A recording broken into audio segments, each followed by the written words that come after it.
Anyone who knows me or my content for a while knows that if there's one franchise I had to name as the sickest to ever grace the world of gaming, my answer would be Devil May Cry. A series that doesn't have that many games in it, but almost all of them are absolutely stellar action classics. There was a solid stretch where these were the games I was playing and replaying basically on the daily, and I had a self-imposed obligation to mention both it and Sly Cooper in pretty much every video. But it has been a spell since I was last hardcore playing DMC, so what better way to get back into the world of sick, stylish action than a detailed retrospective? So yeah, let's do it.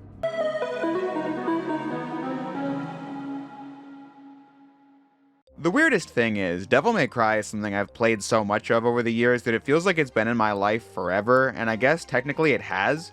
I mean, I was less than a year old when it was first released on the PlayStation 2 in 2001, but what I meant was, I can't really imagine a time where I hadn't played it. But that was only 6 years ago, which is a cursed thought in and of itself. But yeah, I've told this story in the past. My first playthrough of the game Metal Gear Rising convinced me I was going to be a fan of the sick action game genre, and so a few months later I decided to pick up some new games. One of which was the Devil May Cry HD collection on the PlayStation 4, which had DMC 1, 2, and 3, and the other was the PS4 port of Resident Evil 4. Neither of which I had played before. I didn't end up getting to RE4 for another 2 years, but we all know what came of that once I did. When I first mentioned this in a DMC video 5 years ago, the comments told me how ironic it was that I got DMC and RE4 on the same day, given how the story behind Devil May Cry was that it started development as Resident Evil 4, but was straying too far from the franchise's roots, so they eventually reworked it into an original franchise. And then the actual RE4 was a massive departure from the series' roots anyway. But yeah, I just thought that was a funny coincidence. It took me a while to actually get through this game, as I can discuss later, but once I actually did, I was pretty impressed by how this game held up and compelled me to keep playing it through its combat and atmosphere. From there, I just played the games in order and got to experience Devil May Cry 5 the day it came out in 2019. Not gonna lie, across all 6 DMC games, I think I have a combined 1,000 hours in them. Needless to say, I was quite hooked on it. This is why I'm doing this. Not just because I felt like running through the whole series again, but also because the last time I did, it was my second playthrough of DMC 1 through 4 and my first playthrough of DMC Devil May Cry. With so many more years of playing and replaying these games, I could offer something much more substantive than I did before.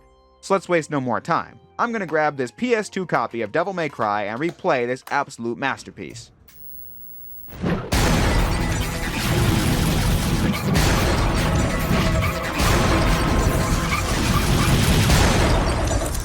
Let's rock, baby.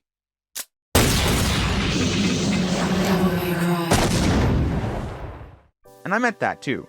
DMC 1 gets slept on a lot in my experience. The game is usually given its dues as the grandfather of the modern third-person action genre. Countless combat-heavy games that have been released since Devil May Cry were in some ways influenced by it, but to the non-hardcore fan, DMC 1 is usually thought of as this fun at times but clunky game that served as a good blueprint for later entries. It does make sense. I mean, this is the same series as Devil May Cry 3 and Devil May Cry 5, which I think are some of the greatest games ever created, so DMC 1 is not going to compare to them, and I'll echo similar sentiments to this game being clunky later in this video, but over the years, I've just really come to love this game for what it is.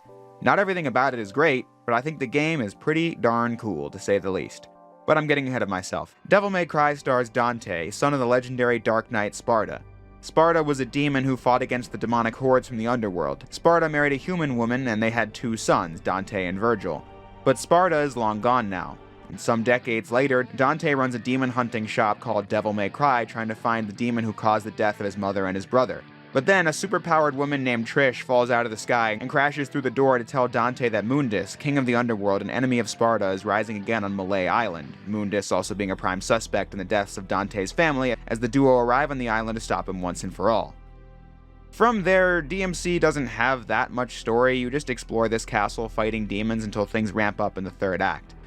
But that was no concern of mine when I first played this game. I mean, like most games I try out for the first time, I wasn't paying attention, so I had no idea what was even going on in this game until the near end of it, and only actually learned the plot in my second playthrough. I don't know if anybody else is like that or not, I just know that it takes me a while to get invested in something with no prior connection to the material whatsoever. But anyway, once you get into the castle, you can see that Devil May Cry still has a lot of Resident Evil's DNA. The game got reworked a lot conceptually when it became its own franchise. I mean, the whole idea of fighting demons as a character named Dante was added in later, but I'm talking about some of the game's core components. That is where you can still feel some RE influence. You don't just get dropped into some sick-ass fight scene. The very first thing that happens is Dante getting trapped inside the castle's main hall. The exit is sealed and the door on the right is locked and needs a key to be opened. The door in the middle can only be opened with 45 red orbs, so you need to run around the main hall and collect them, which gives you the ability to test out the controls in a totally safe environment, like seeing what moves you have, how jumping off a wall works, and the camera system. Like Resident Evil, there are fixed camera angles, but since the environments are fully rendered in 3D, the camera can move around and do dramatic shots, but you just can't control it yourself. If you want to end this section quickly though, here's a fun fact. If you climb up on top of this statue and reach the top of the thing it's holding, you get a bunch of red orbs at once. But either way, you get the red orbs you need to go find the key and use it to open the locked door. DMC 1 has this kind of exploration throughout. That is the way it reminds me of the early RE games the most. You're trapped in this castle for pretty much the entire game, and you need to keep finding ways to progress. Though, I wouldn't really say that intense exploration is a core pillar of this game. It's pretty linear and has a level-by-level structure. But looking around and inspecting things will be a part of the game, is all I mean to say. Like this lion statue requires the Pride of Lions to be accessed, which is only 2 rooms away, and when you find it, you need to quickly go outside and interact with this shrine before you can grab it. Simple stuff like that. The first key sets the stage for this exploration since it's pretty easy to find, but it's guarded by this demonic puppet, and that's when the game really gets going.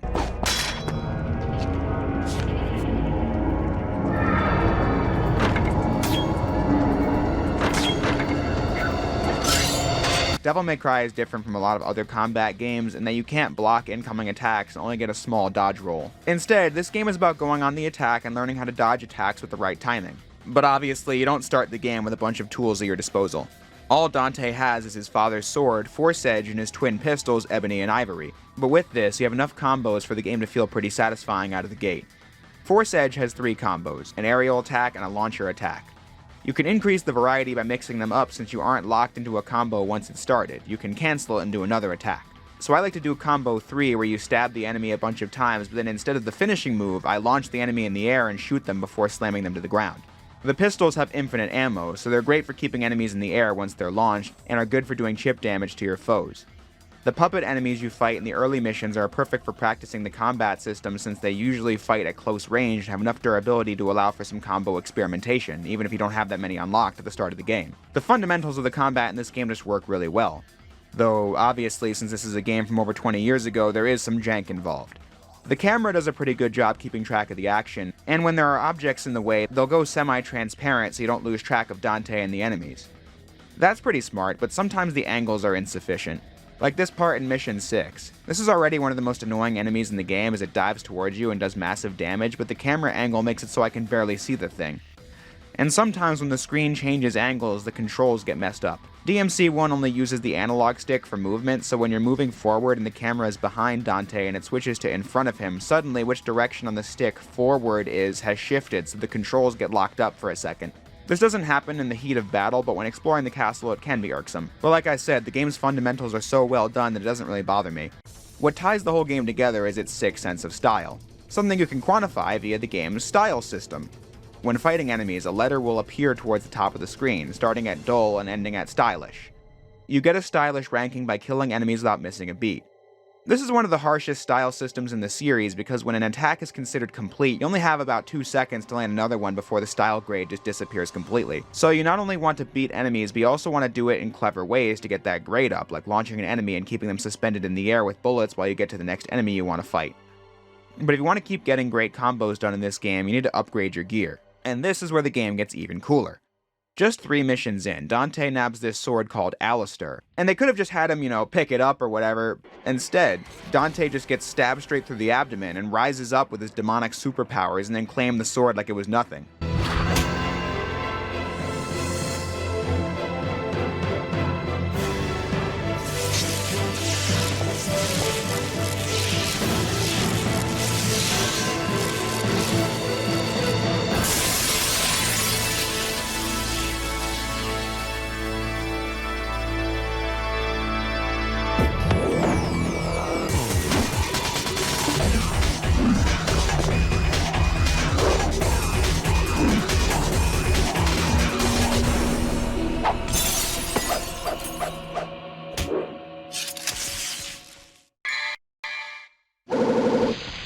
Alistair becomes your default weapon from this point forward, and it grants Dante an important ability, his Devil Trigger. Once you have this sword, you'll see these runes underneath the health bar, and when 3 of them are active, you press a button to access your demonic powers and become even stronger, dealing more damage and becoming resistant when taking hits, making it all the easier to get more stylish grades in combat. But it was also around Mission 3 when you can start to afford some upgrades. You find these things called divinity statues, and this is where you can use your amassed red orbs to buy things like health and Devil Trigger refills, or upgrades to your weapons. The most crucial one for Alistair is the Stinger. This sends Dante flying towards enemies from far away, and it's one of the most important abilities in the game because many attacks like the Helm Splitter fling enemies away. The Stinger allows you to quickly close the gap and keep the combo going. And you want to do that because the higher your rank is, the more red orbs the enemies drop when defeated, which further allows you to buy more upgrades like the Air Hike, which gives Dante a double jump, or the Vortex in the Air Raid, which gives Dante flight and electricity powers when using his Devil Trigger, which are really powerful against bosses. But not all your weapons are required unlocks like Alistair, though. Many of the additional guns Dante gets are things you just find in the castle, like the shotgun that's found pretty early in the game.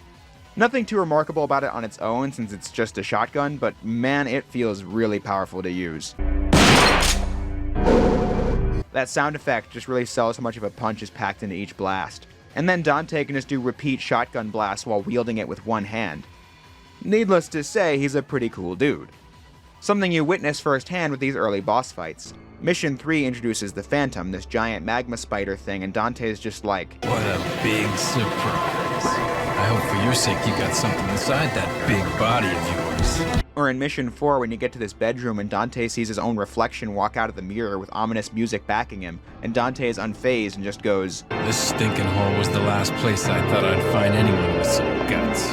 The mystery man's name is Nello Angelo, and the in-game files saying he's a warrior with the same fighting style as Dante. He doesn't speak any words, but with an entrance as dramatic as this, you know the guy means serious business.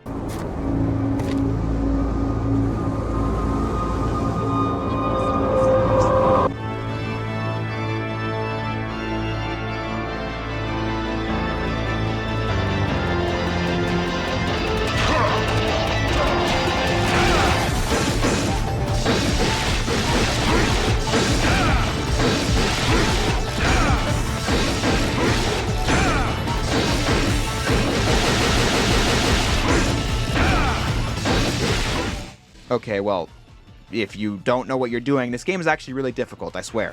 The funny thing is, these early bosses remind me of the fact that I thought this game was really long when I first played it. Numerous moments had me completely stumped on how to get through it, and I'm pretty confident it took me like 2 or 3 play sessions to get to the first boss with Phantom.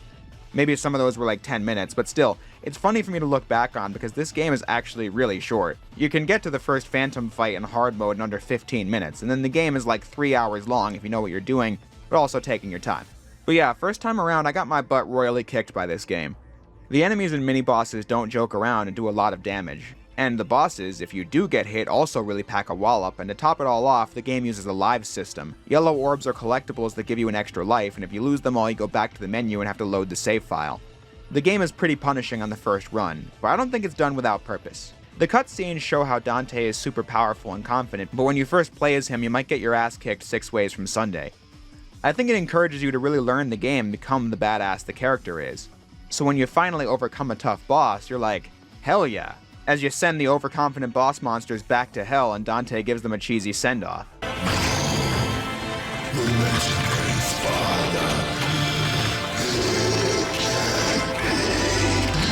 You're right. I'm his son, Dante. Sweet dreams.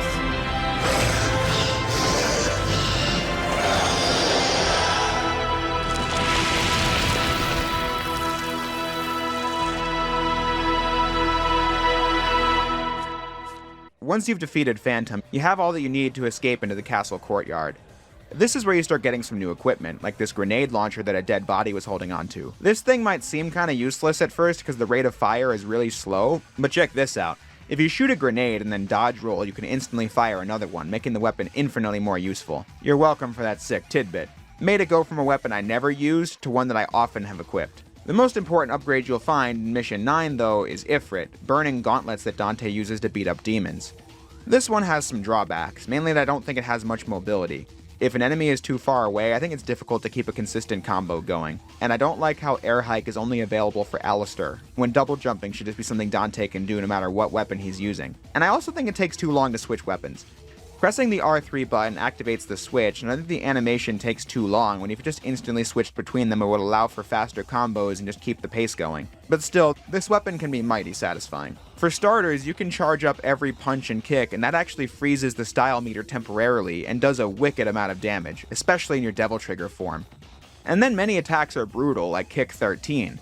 With the DT active, this becomes an onslaught of attacks. Or this ground pound where Dante creates a wave of fire all around him.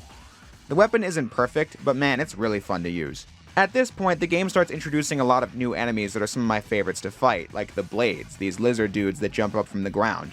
Getting past their shields and beating them up is a lot of fun, but it's even more so to use some bizarre tactics on them, like how Mission 11 bunches up a ton of them in this underground passage, and you can use the fact that Dante can jump off of enemies to your advantage to do this.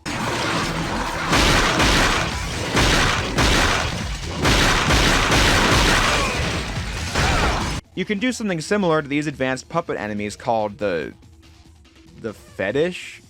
Man, these dudes really lost big time at the demonic naming convention.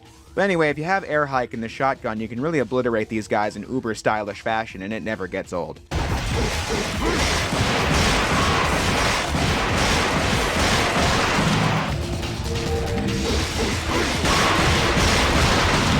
This phase of the game sees Dante battling Griffin, this giant bird enemy, and you face off against it 3 times.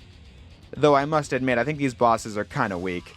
He just spends so much time in the air that it can be difficult to actually do cool attacks on him when blasting it with air raid is a lot easier. Then the second encounter is just a mess, as he's flying around in the background and you keep getting launched in the air. For this fight, I have no shame in using the Holy Water item on it, which clears enemy health bars at a huge cost to your rank. But this boss isn't the jankiest part of the game, I'm afraid. Right around the second Griffin battle is also when the player is introduced to these first-person swimming controls. Honestly, I don't find them too difficult to get to grips with. You just press one button to swim forward and move the stick to turn around. But at the same time, swimming around and shooting enemies with an underwater needle cannon isn't that fun in a Devil May Cry game. Swimming is the main gimmick of Mission 13, which is also the easiest mission in the game as it lasts like 45 seconds. It's pretty difficult not to get an S rank on this stage. But while I'm on the subject of the game's jank, there are other examples to point to. Like how the PS2 version, specifically in the West, has these backwards controls where jumping is on triangle, and every other version and all the sequels have triangle as the main attack button and X as jump, which is infinitely more comfortable. Now one might wonder, why then play the game on PS2 if you think the controls are better elsewhere? And my answer is that while I'd rather casually play this game on Switch or PC, I try to play games for videos in their original form as often as possible to show off the game as it once was, since remasters of older titles tend to lose detail and effects in the translation. And it wasn't really that much skin off my back, because when playing on an emulator like I did for the video, you can just reconfigure the controls in the emulator menu. But what's funny is that the game itself comes with an alternate control setup, but not one of them is the Japanese original, nor can you just configure the buttons yourself. But if we're talking about the in-game controls, nothing will be the bane of your existence quite like the platforming. These are just so stiff because once Dante jumps, you're locked in until he touches the ground or you're redirected with a double jump. Platforming is not often required in DMC, but when it is, it will be incredibly awkward to do in a way that I'm not sure the footage is properly conveying, but trust me, it's bad. And while talking about parts of Devil May Cry that I find somewhat clunky, the secret missions are on the list. These are bonus objectives you can find in missions, and I do like a lot of them in concept, particularly the ones that require an understanding of the mechanics on a deeper level than just playing through the game normally. Like the one where you need to get 2 enemies to kill each other while they try to kill you, or needing to use the enemy step to get high enough to reach the goal. But many secret missions are just kinda random stuff, like stepping on 100 enemies in under a time limit, or just spamming the same enemies over and over again. One of the worst regular enemies in the game are the Shadows, these demonic felines that shapeshift and fly all over the room. Dealing with one of these things is somewhat simple, you use DT bullets to reveal the weak spot and use charge punches from Ifrit to do the most damage. But several secret missions just make you fight a room full of these guys, and they just do so much damage that it gets really annoying. I spent over 20 minutes on this secret objective in Mission 15 because it was 3 of them in a cramped room when I was playing on hard mode. But the secret missions are worth doing since you get rewarded with blue orb fragments. If you collect 4 of them, you get a full blue orb, and that increases your health bar slightly. You can buy a few blue orbs at the shop, but most of them come from secret missions and by finding them in the overworld. Some of these can be kind of obscure, but I think it gives you the extra incentive to really look around the castle and use your various abilities to get them, and I think that element was handled pretty well. Anyway, by the end of the second act, you'll find the last projectile weapon in Mission 15, the Nightmare Beta. This is a charged laser gun that ricochets around the room. I like to use this while fighting the ice enemies in Mission 17, but I don't often equip this. I don't even use it on the final battle against Griffin, which occurs right after this. I already went into how I don't find these particularly compelling bosses, but at least afterwards the cutscene is cool. Dante actually shows concern for his enemy by saying that he's too wounded to keep fighting, but Mundus appears in the sky and just kills Griffin like it was nothing, which only further convinces Dante that Mundus is the worst of the worst. Mundus. His heinous ways make me sick, killing even his own, like they were nothing. He's the one that took the life of my mother, my brother, and Shirley. My mother used to always tell me that my father was a man who fought for the weak. He had courage and a righteous heart. In the name of my father, I will kill Mundus. There really aren't that many cutscenes in this game, but the team did a really good job making Dante an iconic character, giving him a range of emotions in this one game. Though the fact that there aren't that many cutscenes is probably for the best, because the ones that are there are really funny and not often for reasons that I think were intentional. I mean, it's a 20-year-old game from Japan. You'll get a couple of lines that just don't sound right.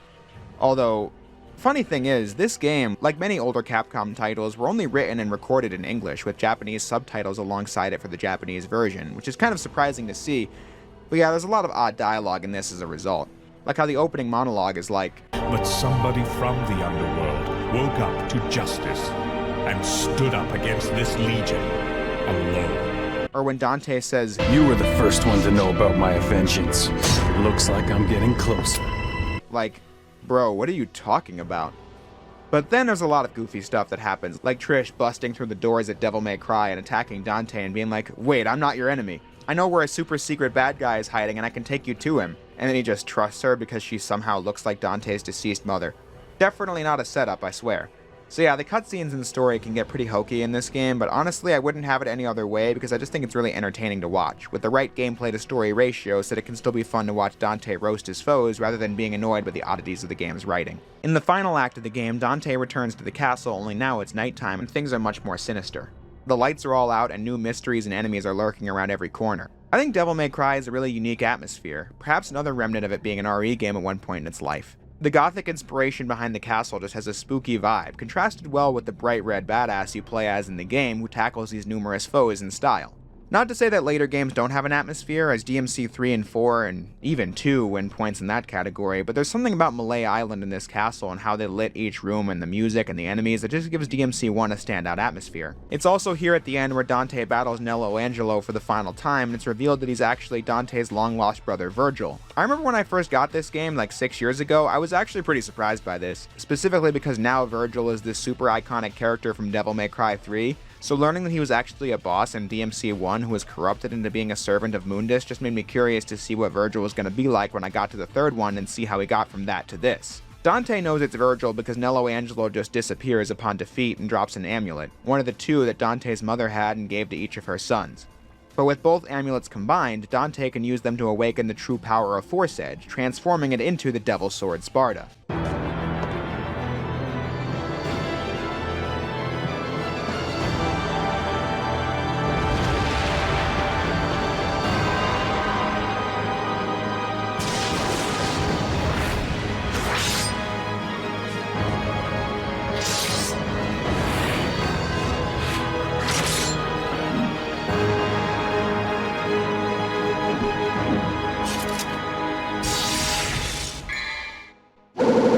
And with an opening cutscene like this, you'd expect a pretty sick weapon, but unfortunately I'd argue the DSS is actually the least useful weapon in the game. It has a bigger range than Alistair, but it has no devil trigger until the final boss, and you can't switch to Ifrit while using it, so I just switch right back to Alistair the second I get this weapon. But my issues with the endgame don't stop with the final weapon unlock though, because these are my least favorite missions to go back to when replaying the game, generally speaking.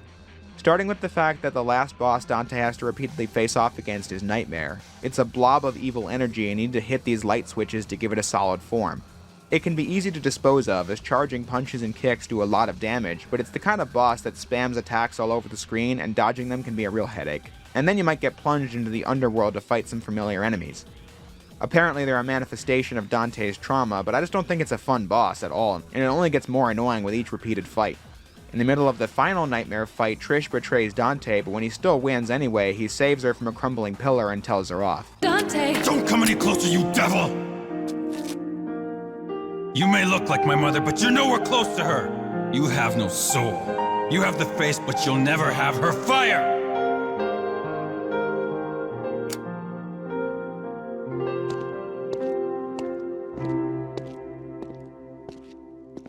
Goofy line reads notwithstanding, you then press on to the final level. We have to find a way to open the door to Mundus' chamber, where Trish saves Dante from Mundus but is seemingly killed, firing up Dante to kill the king of the underworld. The first phase of the battle is honestly kind of a wash.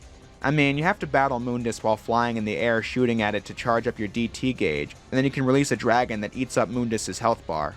I don't usually care for final bosses in games where the mechanics get changed up like this at the last second. I mean, this isn't a test of what you'd learn by playing Devil May Cry, so it feels really out of place. Something I could forgive if it was an easy final gameplay switch, but with how much damage Mundus does, even on normal mode, it can be something you'd get stuck on. If I have a lot of health left before starting the second phase, I usually don't have much trouble getting through this one though. You just need to avoid taking hits and falling in the lava and you should be good. And once you think Mundus is down, Dante mourns the loss of Trish, who wasn't so bad after all, as Dante lets all his emotions out in what will become the franchise's biggest meme. I should have saved you.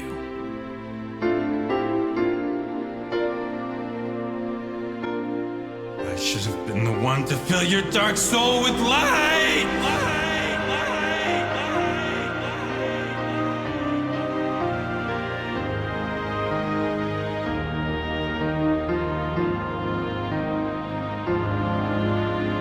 But there's no time to reflect on that legendary line read, as the final mission forces you to escape within a time limit before Mundus shows up for a really easy final round where you can tear through his health bar with the Vortex move. And then Trish shows up, suddenly back from the dead, to give you one last power boost before sending Mundus back to hell. It looks like we have a winner. Jackpot.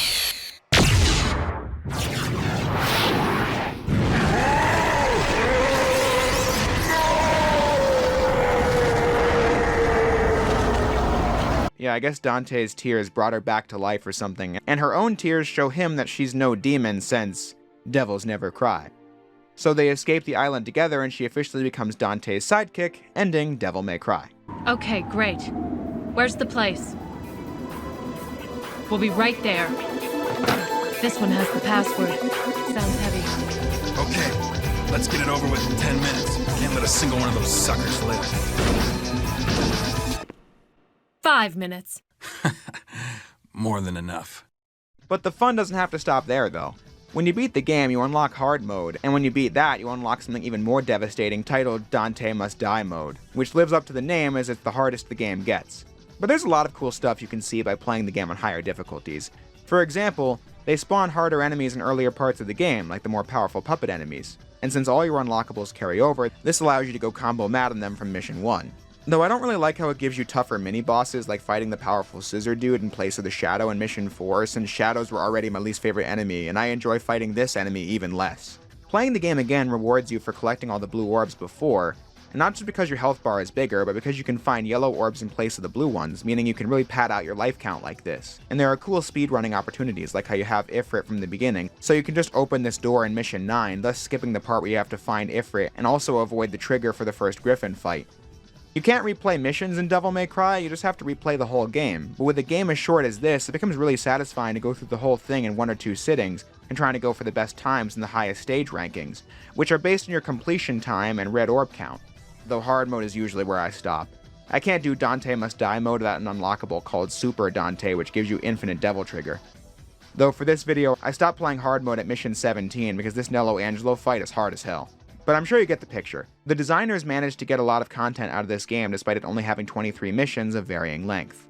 And that is what made it so impactful when it released in 2001. Devil May Cry was met with a ton of praise when it came out because there just wasn't anything else like it. A true next-generation title. Critics had some issues with the difficulty and the kind of lame endgame and the control setup, but the game's scores were mostly high because of how good the game was. Everything from the visuals to the effects to the cutscenes, the gameplay, it was just legendary stuff. There weren't 3D combat action games like this before Devil May Cry, giving the genre a blueprint to work from that you can still see the effects of in games made today. DMC 1 was just a legendary game like that. As I said at the beginning, I think DMC 1 is kind of overlooked these days, which I think is sad because the game is so fun to play and has a lot of mechanical depth if you want to give it a shot. Of course, it's not going to compare to DMC 3 and DMC 5, but sometimes if I just feel like playing a relaxing game, I'll sit down on the couch, turn the lights off, and play through DMC 1 on my Switch and just have a really solid time, despite its jank factor. I hope this video has shown off why I find this game so special in spite of the issues it does have, and why I think it definitely still holds up, regardless of how some of its sequels are all-time classics. But that's pretty much all I have to say about this game, so next we can talk about Devil May Cry's direct sequel, which is anything but. Devil May Cry 2 is one of the most notorious games of the 21st century, a game that is legendary and bound to come up in conversations for worst video game sequel of all time, and hell, sometimes even worst games of all time. Devil May Cry was a genre-busting, all-time classic game. It left massive shoes to fill, but DMC 2 absolutely crashed and burned in the process. It was the kind of game that most franchises would not be able to come back from because it was just such a shocking display of low quality. Capcom was really taking huge L's around this time. I mean, DMC 2 released in 2003 on the PlayStation 2 and came out the same year as Mega Man X7, another Capcom game that is absolutely getting my vote for one of the worst games ever created. I personally never thought DMC 2 was as bad as X7, but the principle is the same. These should be great games in iconic franchises, and they just dropped the ball in historic fashion. With the dev cycle DMC 2 had, I am shocked this game didn't get delayed for a long time. I mean, there was a precedent for that. Capcom literally did that for Resident Evil 2 in 1997, delaying it to make it a better product, and that really paid off. But perhaps in the early 2000s they didn't have the ability to do that, but yeah, this game's dev cycle was a mess. The people who made Devil May Cry, Team Little Devil, they did not work on DMC 2 at all. Capcom merely saw that DMC was a potential moneymaker and got a sequel off the ground pretty much immediately. I guess they thought a new team starting up ASAP would get the production off the ground quickly after the first game. But it was a team of people who mostly worked in Capcom's arcade division, not super well versed in 3D action games, the kind of game Devil May Cry 1 changed the landscape of. The only consistent idea that the development of DMC 2 shows is that they wanted to make significantly bigger worlds than DMC 1, and that they sought to fix the criticisms from the first game that were brought up, like the difficulty and the lack of a playable Trish. And thus, DMC 2 is going to be a lot easier and would co-star Dante and a new female devil hunter named Lucia. But the problem is, making things big and addressing criticism isn't really enough to guide an entire project, especially since it wasn't from the people who made the original game. There's nothing that would ensure this team understood what made Devil May Cry the game that it was. So yeah, the game was in trouble from the day it was greenlit, but somehow it only managed to get worse from there. Capcom realized that the ship was sinking a few months before launch and pulled in Hideaki Itsuno to replace the original director of Devil May Cry 2 to fix the game and get it into a sellable state in just 6 months. According to him, almost nothing was really done, so you can imagine that it was an incredibly difficult project to work on for all parties involved, and the results speak for themselves. But what I find incredibly hilarious is that I'd say most people active in online gaming discourse are well aware of the fact that Devil May Cry 2 is, well, as Dante put it, That's just a piece of crap. But you know who was totally ignorant of this? Yours truly. I mentioned last time that I just picked up the DMC HD collection on a whim in 2018 because these were supposedly based action titles, and the back of the box was just like 3 sick, stylish action games, so I was none the wiser. I played DMC 1 and thought it was really damn good, and have since gone on to believe that the game was an absolute masterpiece, despite its issues. So I then went into DMC 2 completely blind. I played 2 missions and thought, this is weird.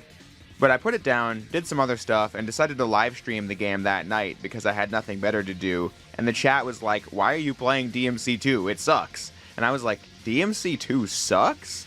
What? It's just an ordinary... Oh my goodness! Capcom! In that one stream, I went from like mission 4 or 5 and saw in real time what kind of game this was as I stopped playing at mission 14, which is when there's only like 30 minutes left of Dante's campaign anyway. Needless to say, I thought it sucked.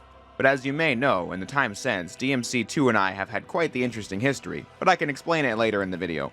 But for now, I'll just say that when I first played it, I was shocked at how bad it was and how funny the low quality of this game actually was. But then I wound up playing it for well over 100 hours between 2018 and now. The last time I played it a lot was that S-Ranks video I made in 2020, which was almost 4 years ago. So now that I'm going back to Devil May Cry 2, I'm in the unique position of being able to tear the game apart while also having a pretty in-depth knowledge of it. So let's get rolling. Devil May Cry.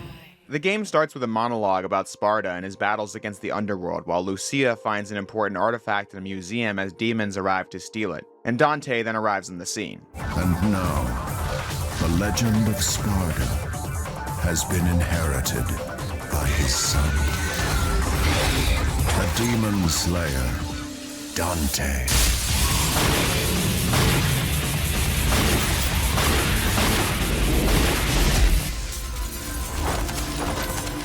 Cool entrance aside, you'll probably notice that Dante says almost nothing throughout the entire scene before Lucia marks the map of Vita Marley. Mission 1 begins with Dante on top of the clock tower on this island as you begin the first mission, where you need to make it across the entire town to the village located in the back. At the end of this mission, Dante meets Lucia and her mother, Mathieu. Mathieu informs Dante that she's from a clan of people who protect Vita Marley from demons, and that she once battled alongside Sparta as a demon called Argosax the Chaos was rising up. Now, Arius, the leader of a huge corporation, is trying to resurrect Argosax and take its powers, and they need Dante's help to deal with it. And that's it. That's basically the entire plot of Dante's Disc from then to mission 17, which is not a good start. Looking instead at the gameplay, Mission 1 is where you'll first notice issues with this game. DMC 2 kinda tries to open like DMC 1, where you'll explore a quiet atmosphere, collecting red orbs and getting familiar with the controls, but you don't need to collect them for anything yet, you just have to run forward and experiment with what you can do in the game. Dante can dodge roll with circle and run up and alongside walls with the same button. Dante is only equipped with his guns, Ebony and Ivory, and this game debuts Dante's signature sword, Rebellion. That sword carries absolutely no significance whatsoever in DMC 2, it was only DMC 3 that added meaning to it, but still, it did come from this game. But once you get into combat is when things really take a nosedive.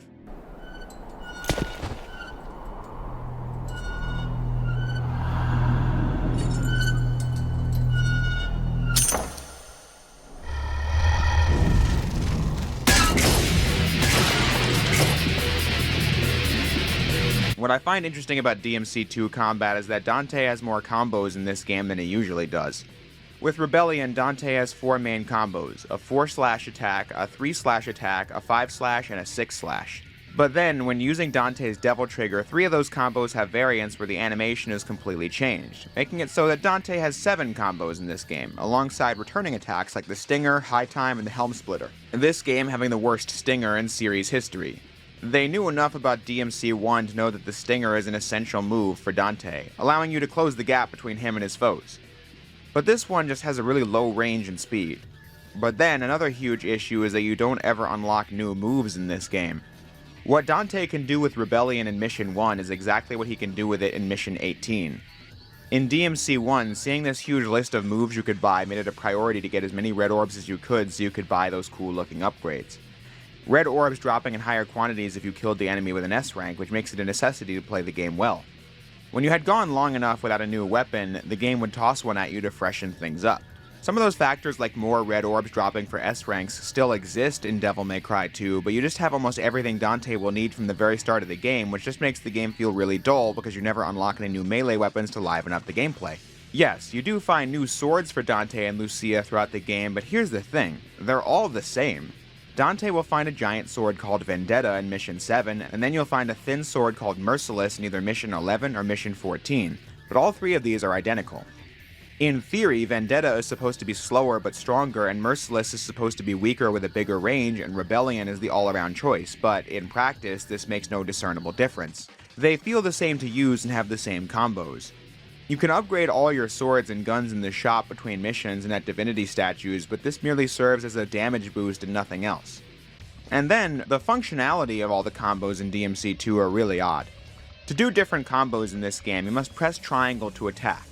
The standard combo is just triangle 4 times, but if you move the left stick between triangle inputs, you get a different combo. For example, the 3-hit combo is triangle, move the stick, triangle, triangle, but the 5-hit makes you move the stick after pressing triangle 3 times.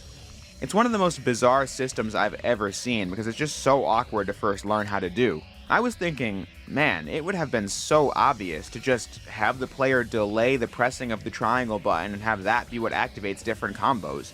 But then I realized, this is literally how DMC 1 did it. If you mashed triangle, you would get the basic attack, but if you delayed those button presses, you would do something different. It is a prime example of how DMC 2 just did not get DMC 1. The way that game handled combat was great, but this game just felt like reinventing the wheel. But having said that, if you ever felt so inclined, there are a lot of bizarre tricks that would allow you to go combo mad. In my many hours of DMC 2 playtime, I've discovered that if you wish to have more combo experimentation, you could quickly swap in and out of the Devil Trigger. Like, you could use the DT for the first 2 strikes of the 3/ combo, and then deactivate Devil Trigger so you'll do the basic finisher, which I find much faster. It's also wise to deactivate DT after starting the animation for those attacks because it saves on your DT gauge. When locking onto a target in mid-air, pressing the attack button will allow Dante to do 2 air kicks before the helm splitter, and these kicks are often prone to miss completely. But if you hold down the square button while doing air kicks, you will, for some reason, be able to do almost infinite air kicks as long as an enemy is in the way. I like doing some basic attacks on the Abyss Goat type enemies before launching them in the air with a high time, and then doing some air kicks, shooting them overhead with Rainstorm, going for the helm splitter, and when the attack hits, I activate DT to cancel the helm splitter animation after the attack connected, and being in a flying state where Dante can use air raid to get another attack in before deactivating DT to do another helm splitter.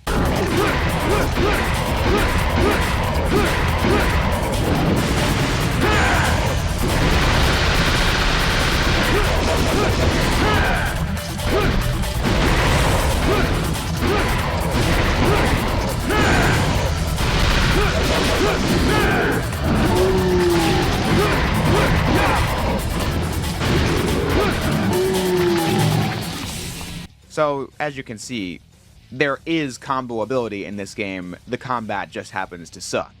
But DMC 2 also has some good new ideas. This is the first game that lets you switch guns with L2 and gave guns cool abilities like Twosome Time, where Dante can shoot multiple enemies at once, done by moving the left stick towards a different enemy than the one you're currently locked onto while shooting. The shotgun also has combo attacks done with triangle and square. Then DMC 2 lets you customize your Devil Trigger with the amulets you find. Dante can choose between running and attacking faster, and Devil Trigger or being able to use air raid to fly. You choose between an electricity effect in your attacks, which increases your range, a fire effect, which increases the damage, and an ice attack that slows enemies down with each hit. It's a good idea because it allows players to tailor the combat towards their preferences, but all in all, I can't be that impressed by any of this because this is also a Devil May Cry game. Naturally, there's going to be some tech that the most dedicated players will find to make the game more fun. This is what these games are. So yeah, DMC 2 having some interesting unlockables and some bizarre tech you can use if you feel so inclined isn't that impressive because the other games have had that and they're also good games without using advanced tech, and DMC 2 is not.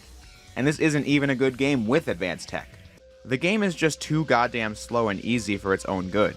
Everything from running to attacking is just slow and clunky, but more importantly, DMC 1 was a tough game. I'd say most newcomers would struggle with that game since it was meant to challenge you into becoming an awesome devil hunter. In DMC 2, they heard people say the first one was hard as hell and decided to fix it by making the sequel the opposite.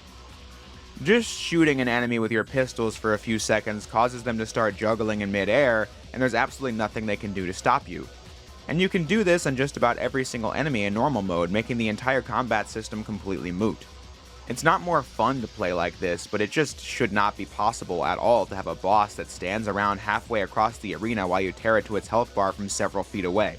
Or having enemies that can't keep up with Dante slowly walking. And yeah, bosses are terrible in this game. They either can be finished off with the Devil Trigger bullets in absolutely no time, or it'll be the tentacle monster thing in Dante's Mission 4. It's hard to get up close because the main body will release poison gas, and the other tentacles will get in the way, so shooting is really all you can do. But here in Mission 4, you won't unlock the rocket launcher for another 5 missions, so shooting takes quite a long time. But if you think the game is too difficult, when you're about to run out of health and have some DT left, you can activate Dante's Majin Devil Trigger form where he becomes super large and invincible and OP. So there's that. Although while on the subject of making the game easier, the manual mentions this thing about an automatic easy mode as well, but that's just because they were copying stuff from the DMC 1 manual. There is no such thing in this game. The mark of a truly quality product right there. The tedium of a boss like Mr. Jokataglum here is only a warm-up round for the Den of Evil. What probably takes the cake for the worst Devil May Cry mission of all time, DMC 2's Mission 5. I would easily say this is the most infamous part of this incredibly infamous game. Dante arrives in the city where Arius' company is located. First, you have to battle against these two wolves where they bounce all over the screen and you really can do almost nothing but stand there and shoot them while they have these massive health bars. The wolves belong to the rival in this game, Bulwark, but there's absolutely nothing to say about him right now. Then Dante has to battle some enemies to get to the next part of the city where the Mission 3 boss is turned into a regular enemy, but you can just run past him. This brief city segment showing off one of the worst qualities of DMC 2 that came from something the designers wanted to accomplish. As I said, they thought DMC 1 was a small and cramped game, so they wanted to really open the game up and have Dante explore this massive city. Conceptually, I think Dante running around an urban area that is essentially one living demon is kind of a cool idea, but in practice, you run really slowly around areas that don't have anything in them. Yeah, the game is bigger than DMC 1, but so much of it is just nothing. But anyway, Dante then gets attacked by demonic tanks called the Infested Tanks. There are 3 of them in this area, and the game needs you to take them out. Which looks a little something like this.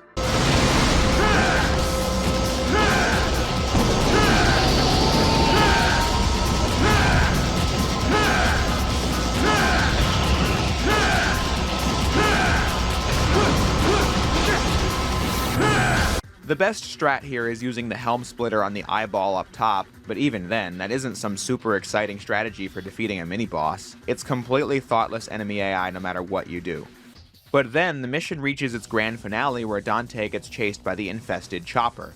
You get chased up a building and across some rooftops, something I'm sure the devs intended to be a cool set piece, but since it's in a boring game, it just doesn't work. The boss is at the top of this building as Dante has to destroy this chopper, and naturally, an airborne enemy can only really be dealt with in one way.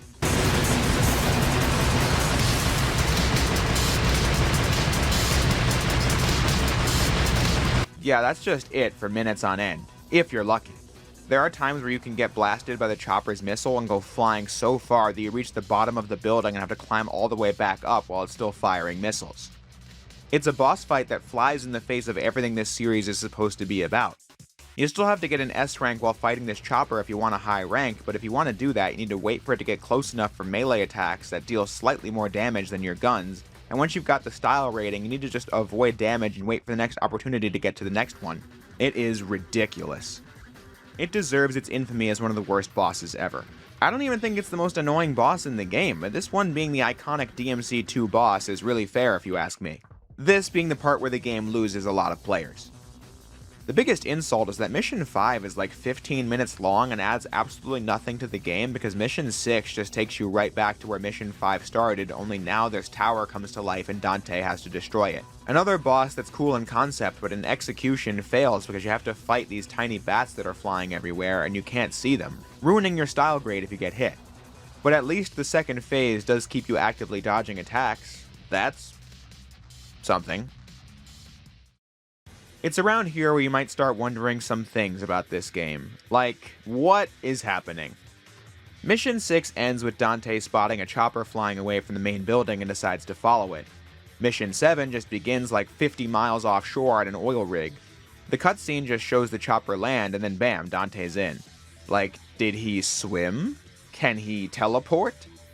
Well, his devil trigger can fly in this game, but the game doesn't show it, he just appears somewhere completely different.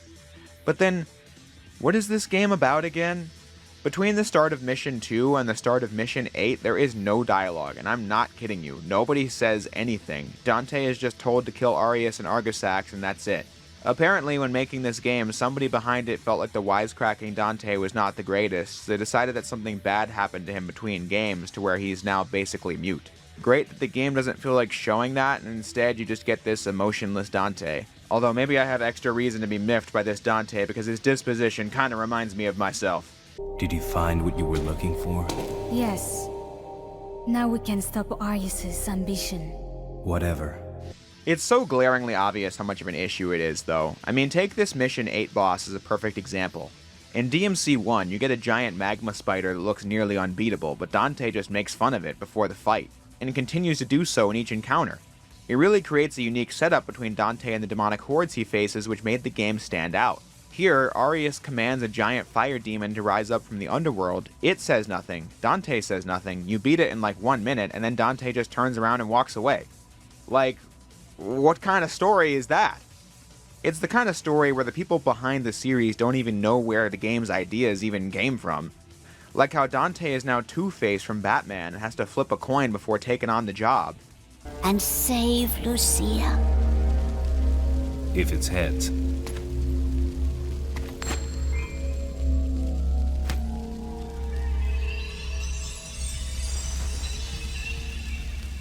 Your lucky streak continues, Granny.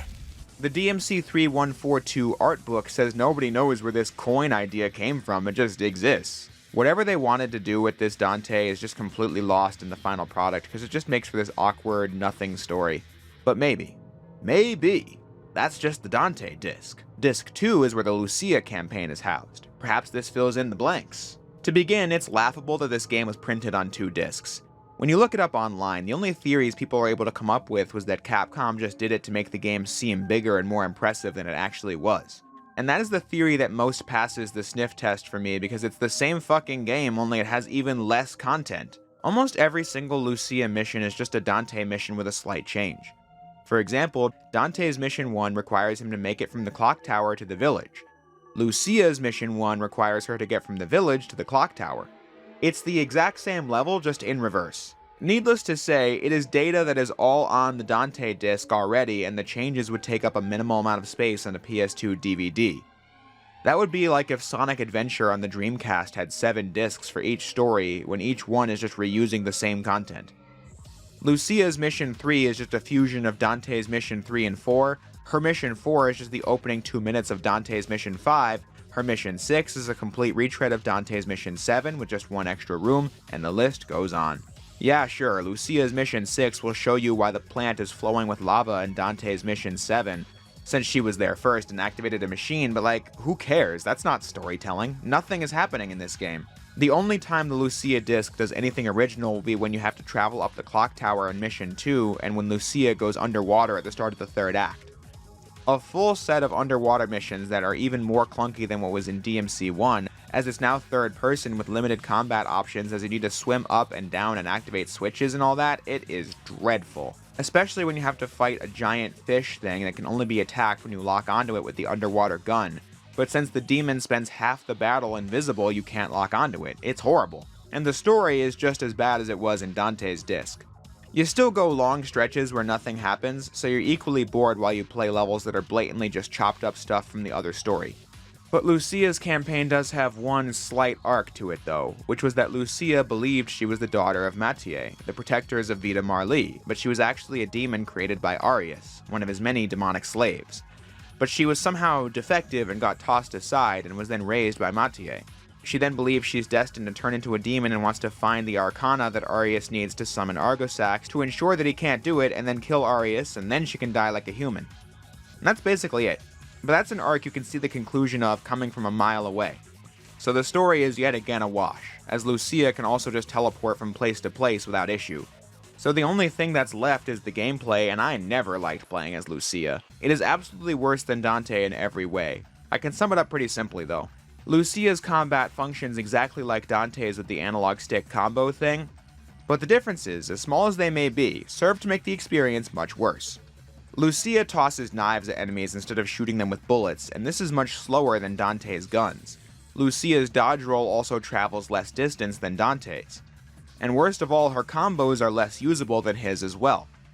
I could just never get to grips with the fact that with each press of the triangle button, Lucia will do like 2 or 3 slashes when Dante only does 1.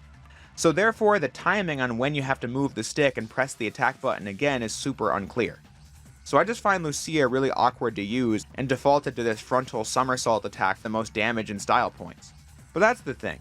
Since I really have a tough time even fighting enemies as Lucia, I could never even conceive of attempting to S-rank her levels. I just think her playstyle is way too much of a hassle to work with.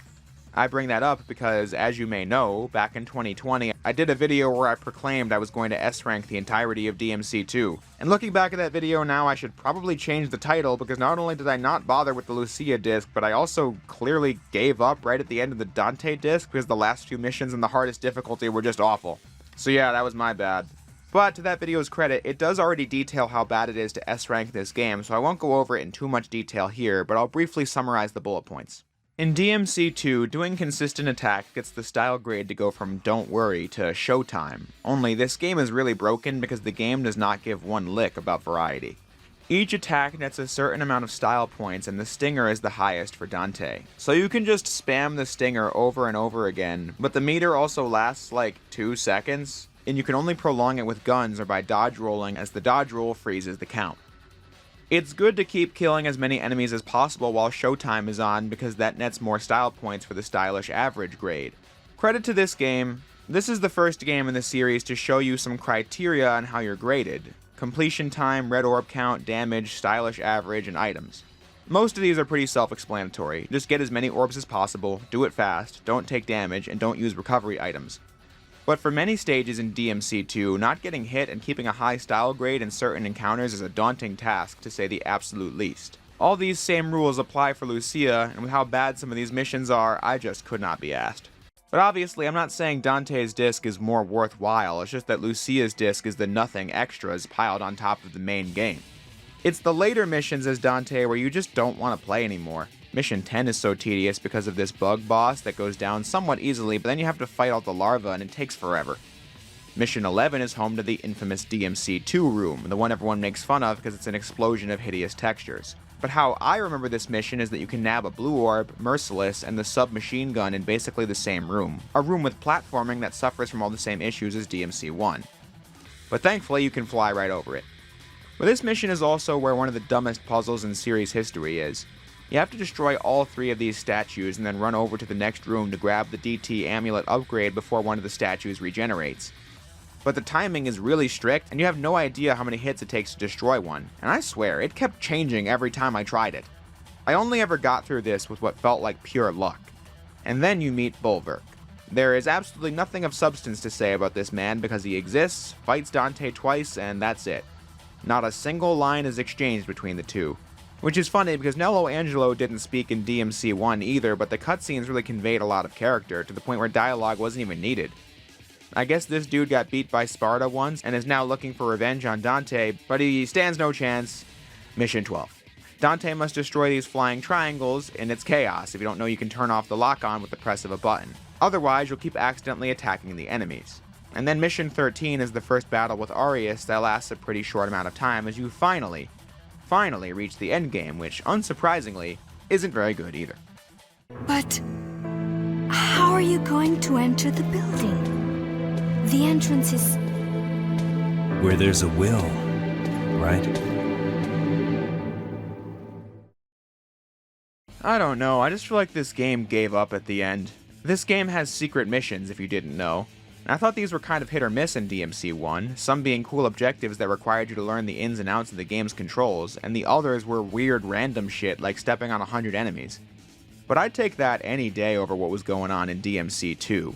You only ever find secret missions in this game by walking into walls, and the objectives are only ever fighting 2 waves of easily defeated enemies. But these get so random the more the game goes on, like how one of them just makes you fight like 6 wolves bouncing all over the room. And then another one just drops Arius in as a regular enemy to defeat. One of the main antagonists of the game, you just have to battle him again in a secret mission. This is still how you get most of your blue orb fragments, while the rest are hidden in the environment like DMC1. But I'm just bringing this up because of this one in Dante's Mission 9, we have to run up this pipe to get to it, and it's so precise to walk on that I fell down over and over again. This game just sucks. Mission 14 is just the worst. You have to run around the infested streets looking for these crystal balls to get to the boss. My friend in the Discord VC was just like, dude, you're just like hitting balls in the sky. And I was like, yeah, that's the game.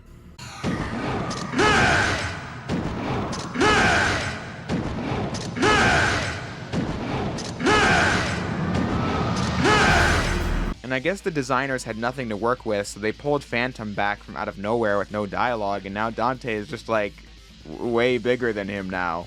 And then Mission 15 makes you fight a room of enemies in a time limit before you can enter Arius' building. Which, of course, Dante and Lucia both magically teleported into before, so I don't know why it's a problem now. But anyway, Mission 15 houses another one of the weirdest unlockables in the game. There's this mound of spider webs or whatever towards the side, and you need to knock enemies into it to unlock the Chrono Heart, which will slow down time when attacking in DT, but like, the fuck? What kind of unlockable is that? Who's gonna think to repeatedly knock enemies into one pile on the ground? It just makes no sense. Mission 16 also goes on forever, complete with the final Bulwark battle and navigating through a demonic maze where I somehow got lost on my way to find the Freeze Heart. But the battle with Trismagia at the end is definitely my least favorite boss in the game. Well, besides the fish one. You see 3 faces, and there's basically nothing you can do to fight its massive health bar besides standing there and shooting it. It's the infested chopper with even less interactivity, if that was somehow possible. But then something interesting happens in Mission 17. Dante decides to become a character in this part.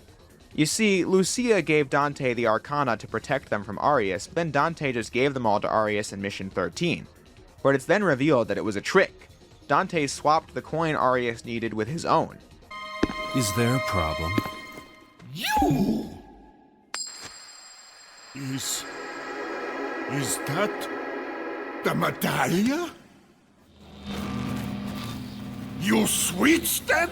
A false coin for a false god.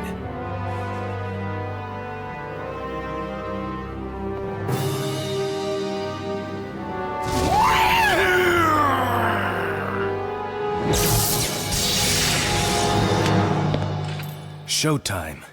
And then, after a dreadful boss fight where Arius is not even on the screen for most of it, you get this part where Dante has kind of a banger line. I was going to be the king of this world! King? Yeah. Here's your crown. It's extra odd because why didn't they just write Dante like that for the entire game? If you want to do a Dante that's more somber than his previous version, writing him as this super unstoppable, unfazed, sarcastic, but kind of serious dude, that could work.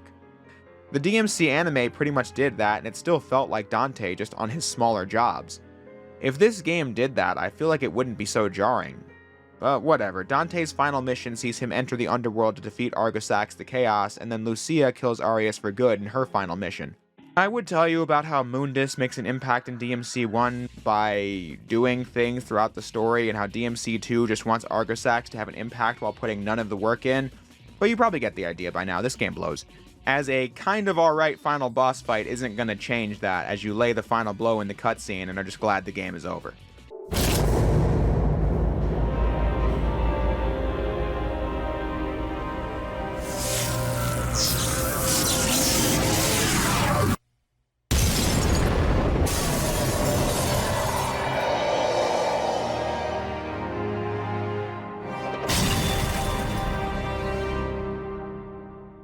After you beat the Dante disc and get this non-ending of him suddenly riding a motorcycle through hell, you get farted back to the title screen with no credits. Only seeing the true conclusion in the Lucia story. But even then, nothing really happens in the true ending other than Lucia waiting at the DMC office and hearing a motorcycle cut to black.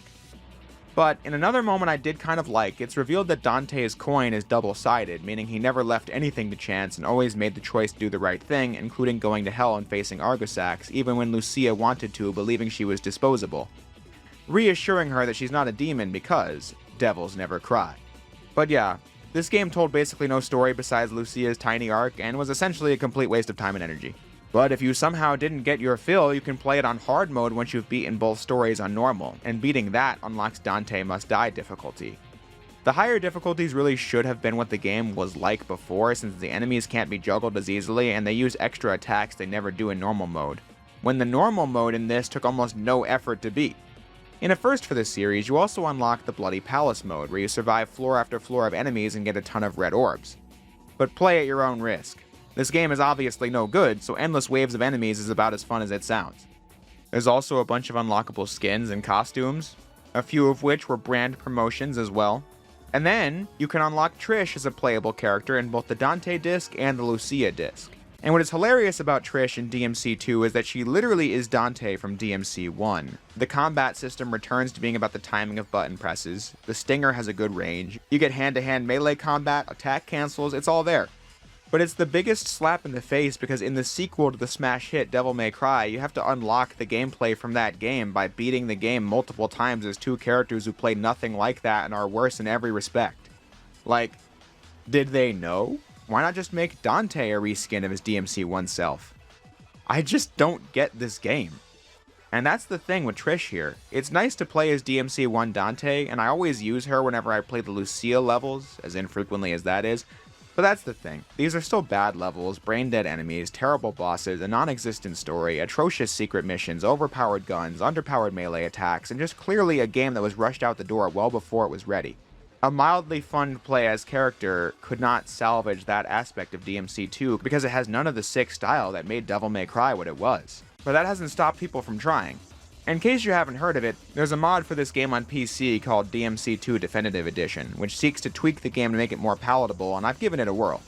It includes features like mixing up the combos between the 3 swords, giving them more unique movesets and more combo potential as you switch between them. You have the ability to cancel attacks like the Helm Splitter, like so.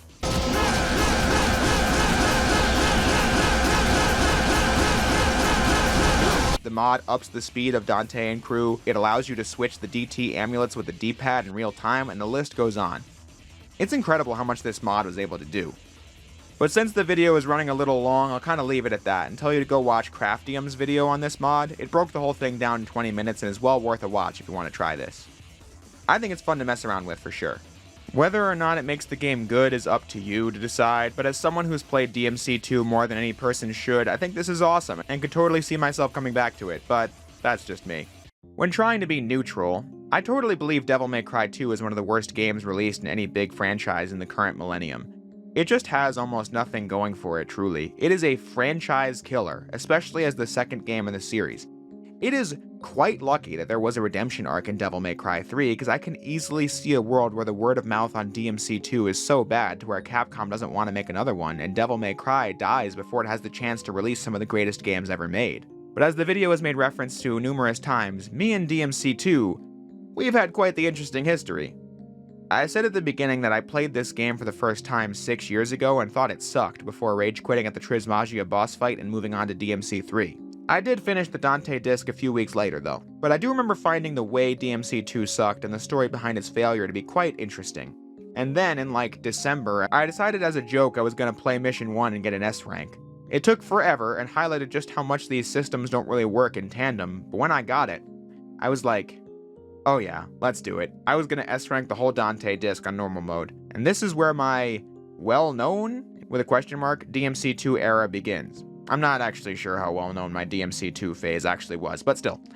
I would say nice things about this game as often as possible in videos for like a year and a half, and I think the honest to god reason for this is because it took me a legitimate 6 months to beat all 18 Dante missions on normal mode with an S rank, and you better believe that took me an unholy amount of playtime. It's like I had to warp my entire brain into thinking this game wasn't the worst thing ever to justify spending so much of my life on this garbage. But then in 2020, I decided to do that S-Ranks video where I had to do it again and get footage of it this time, and that was when I was like, wait a minute, this game sucks.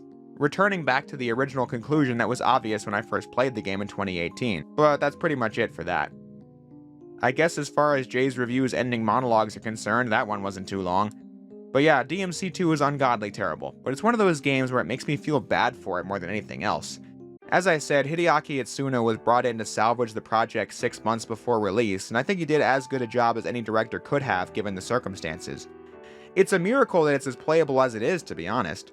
And thankfully, he got his redemption arc when he directed Devil May Cry 3 from the very beginning of the project, which I think is a natural spot to end on. Leaving DMC2 as an interesting, failed bit of history that serves as nothing more than a bump in the road towards even greater heights for Devil May Cry.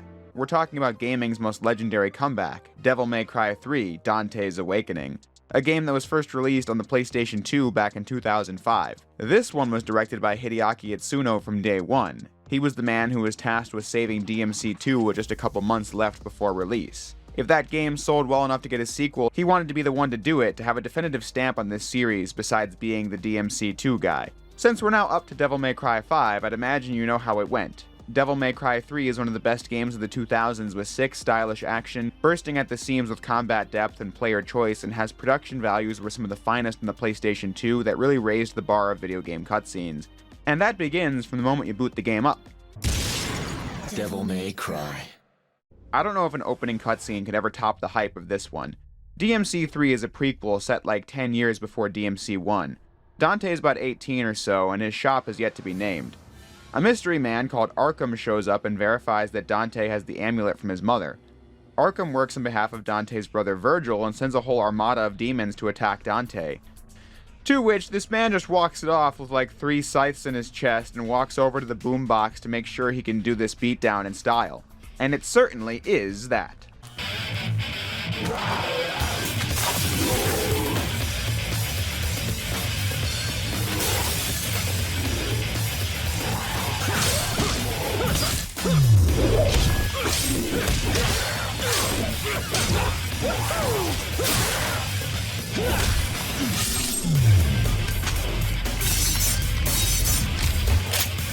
I mean, damn, the game just comes out swinging in this cutscene and the gameplay lives up. Missions 1 and 2 are just non-stop action. You don't slowly run around an area looking for orbs in DMC 3, you get a trial by fire. You want to learn how to play DMC 3? Well, survive an onslaught of demons in Dante's shop as your first mission, and then do it again outside the shop in Mission 2. Complete with a kinda tough boss that can block some of your attacks. Setting the stage for this game, showing that it won't be easy. But when you get it right, it will be mighty satisfying. I think this is the most action-packed first 10 minutes of any game I've ever played, and it leaves a hell of an impression. The plot of the game is that Virgil and Arkham have caused this demonic tower called the Temini Gru to rise up from the underworld. Sparta trapped a whole bunch of demons inside this tower, and Virgil now aims to get to the bottom of it so he can gain Sparta's power. The human world being overrun with demons is the price Virgil is willing to pay. And then Dante sets out to stop Virgil and Arkham. A mystery woman is also trying to get inside the tower to kill demons as well. And that sets up the journey of DMC 3 quite well. There are a lot of really complex systems in DMC 3 right from the beginning, so let's break it down. As usual, you start out with your guns Ebony and Ivory and Dante's sword, Rebellion. That sword is the one Dante got from his father, and Virgil got his sword Yamato from Sparta as well. But anyway, at the start, Rebellion has a few cool combos you can do, but at the shop you can buy more of them, like the Stinger or Air Hike. If you've played DMC 1, you can kinda get to grips with Dante's starting moveset because it's a more advanced, faster-paced iteration of what combat was like in Devil May Cry 1. The most important addition to DMC 3 is this menu labeled Styles. At the start, you can pick one of 4, and you can switch them out between missions or at divinity statues. These are different modes of play that you can choose to benefit your playstyle most. The circle button is the style button, meaning that what the circle button does changes with the style you picked. First, you have the Trickster style, which is the default one. Trickster is about dodging and maneuverability. The circle will allow you to quickly get out of the way of enemy attacks with a dash, and it will allow you to run up walls when you're close to them. This is the default because a newcomer might find this one the most beneficial because it's the easiest to avoid taking damage with this one. The Gunslinger style focuses on firearms, giving Dante cool tricks with guns while using it, like Rainstorm with your pistols or the Shotgun Stinger.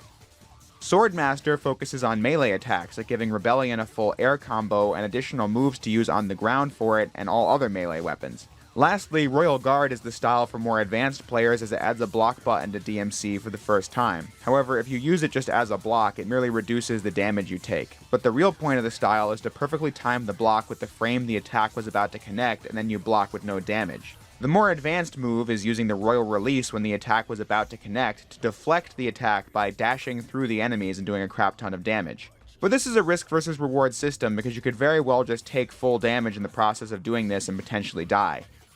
Every attack in the game can be blocked and countered with Royal Guard, but this takes a lot of time and practice because every single attack is going to require a different timing in order to block. You just need to experiment with it to get to grips with it.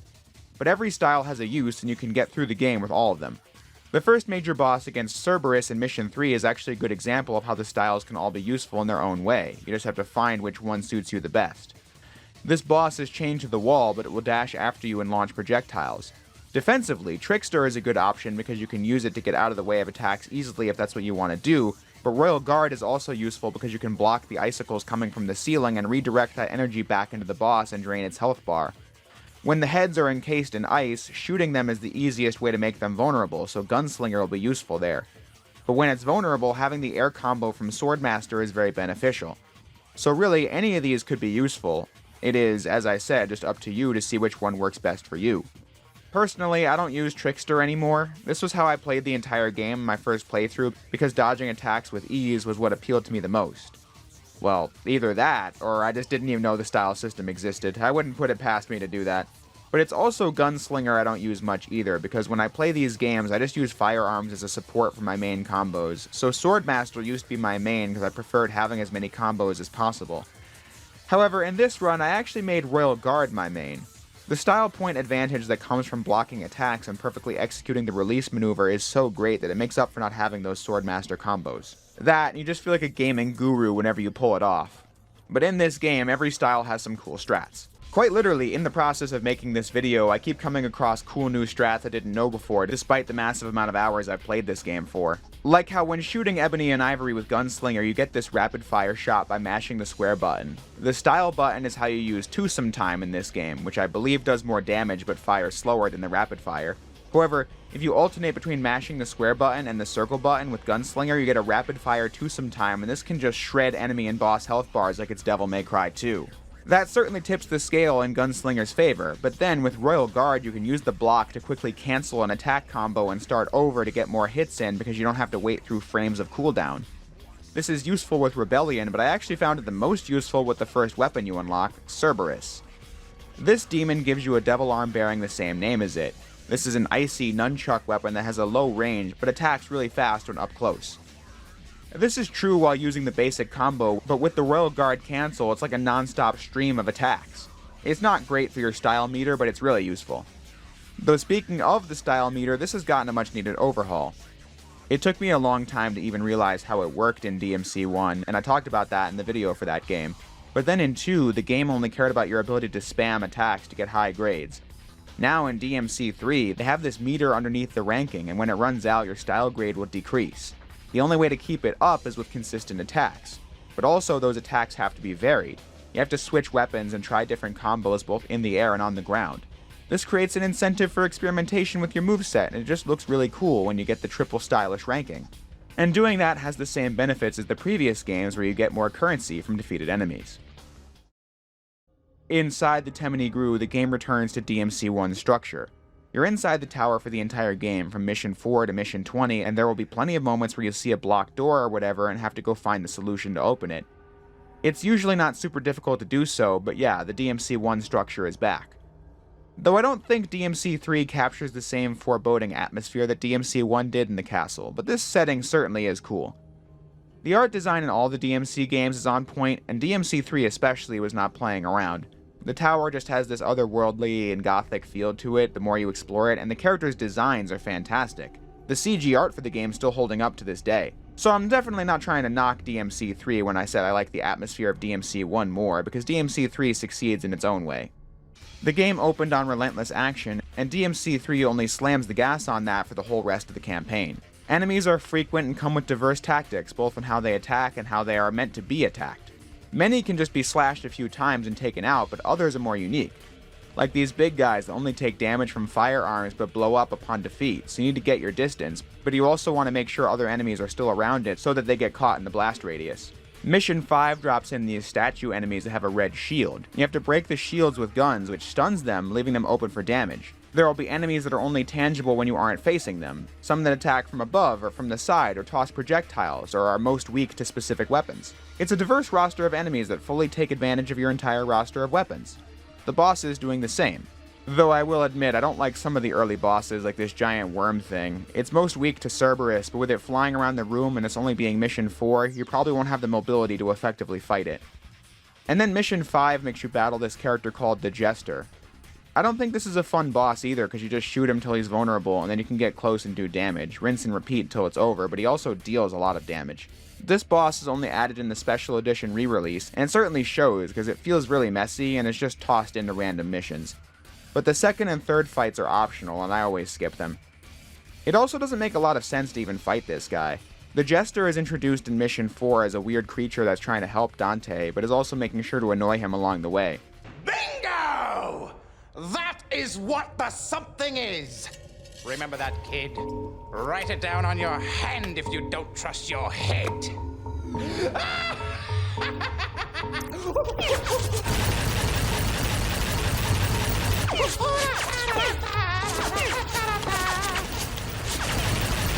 I see.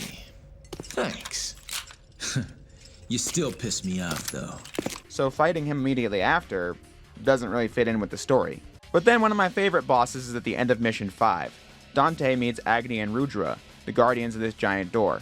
You gotta battle both of them at the same time, and you get a lot of moments to test out your Royal Guard skills here, as it's the easiest way to stun one of the Guardians and wail on them with Cerberus, which they're both weak to. But you also want to make sure you're doing consistent damage to both Agni and Rudra throughout, because if you kill one of them, the other will pick up the drop sword and become twice as powerful.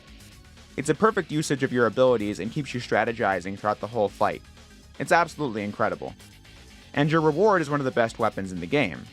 Okay, but on one condition. What is it? Name it! No talking. Fair enough. As you wish.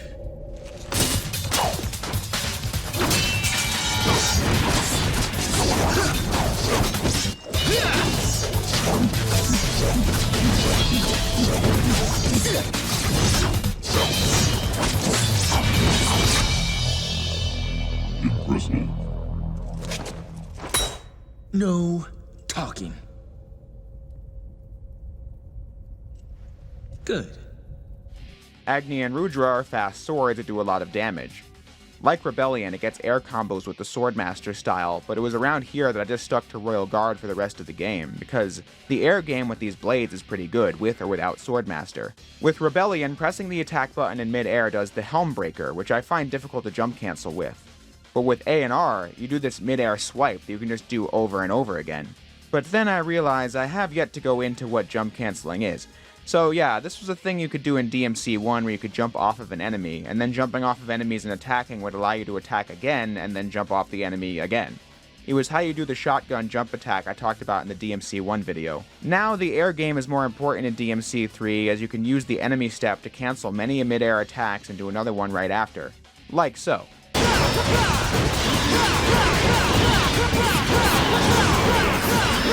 Combining attacks as powerful as these, and as fast as the ones with Cerberus, with all the powers of Royal Guard, and you will feel nearly unstoppable. Not to say this game is easy, because it's not. The difficulty was prioritized in this game, specifically as a response to the reception DMC 2 got for being so easy. Bosses and enemies hit like a truck and need to really practice to get to grips with the game's many systems. By the time you reach missions 6 and 7 for the first time, you'll probably have put a few hours into this game, or at least I did in the first playthrough back in 2018, to the point where, when Dante finally reaches Virgil at the top of the tower in Mission 7, I was kind of surprised the game was so short because I thought this was the final boss, not gonna lie.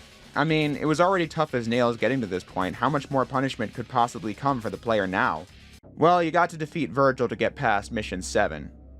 Virgil is definitely one of the best things about this game. Before DMC 3, you knew he was Dante's twin brother and was at some point corrupted into being a slave of Mundus whom Dante defeated in the first game.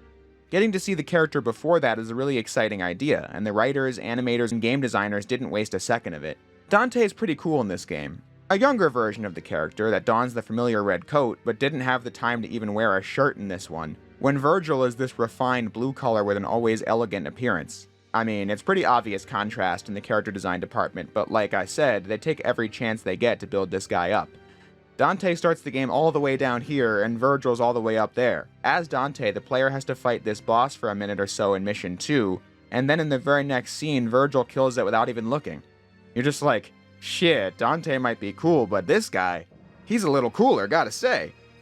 Even with his calm demeanor, Virgil is one of the only characters in the series who can keep up with Dante's banter, which is back in full force for DMC 3. You sure know how to throw a party. No food, no drinks, and the only babe just left. My sincerest apology, brother. I was so eager to see you, I couldn't concentrate on preparations for the bash. Whatever.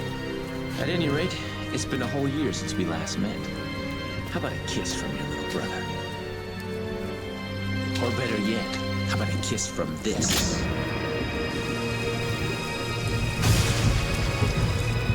So, this is what they call a heartwarming family reunion, eh? You got that right. Virgil doesn't hold anything back during the boss fight, gradually using more difficult to avoid attacks the longer it goes on. But it's always fun to fight him because it's just a one-on-one sword battle where you get to show everything you've learned thus far to win. This being the first Virgil battle of 3. A character like Virgil in DMC 3 created this amazing blueprint for action game rivals because you feel motivated to get stronger to beat him because the story, as I said, sets up how powerful he is. Even though you won the boss fight of Mission 7, Dante at this point just isn't as powerful as Virgil, who has tapped into his demonic powers in a way that Dante has not. Foolishness, Dante. Foolishness. Might controls everything. And without strength, you cannot protect anything. Let alone yourself.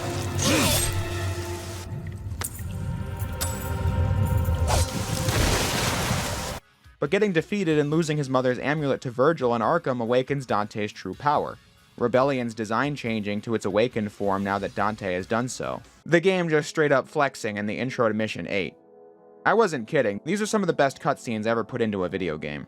You can watch some of the motion capture performances in the extras menu, which is a treat to see how they were able to do some of the stunts and camera work that created such great scenes. Here, Dante just runs down the entire tower to catch up with Virgil and Arkham, and along the way just bashes through every foe in his path.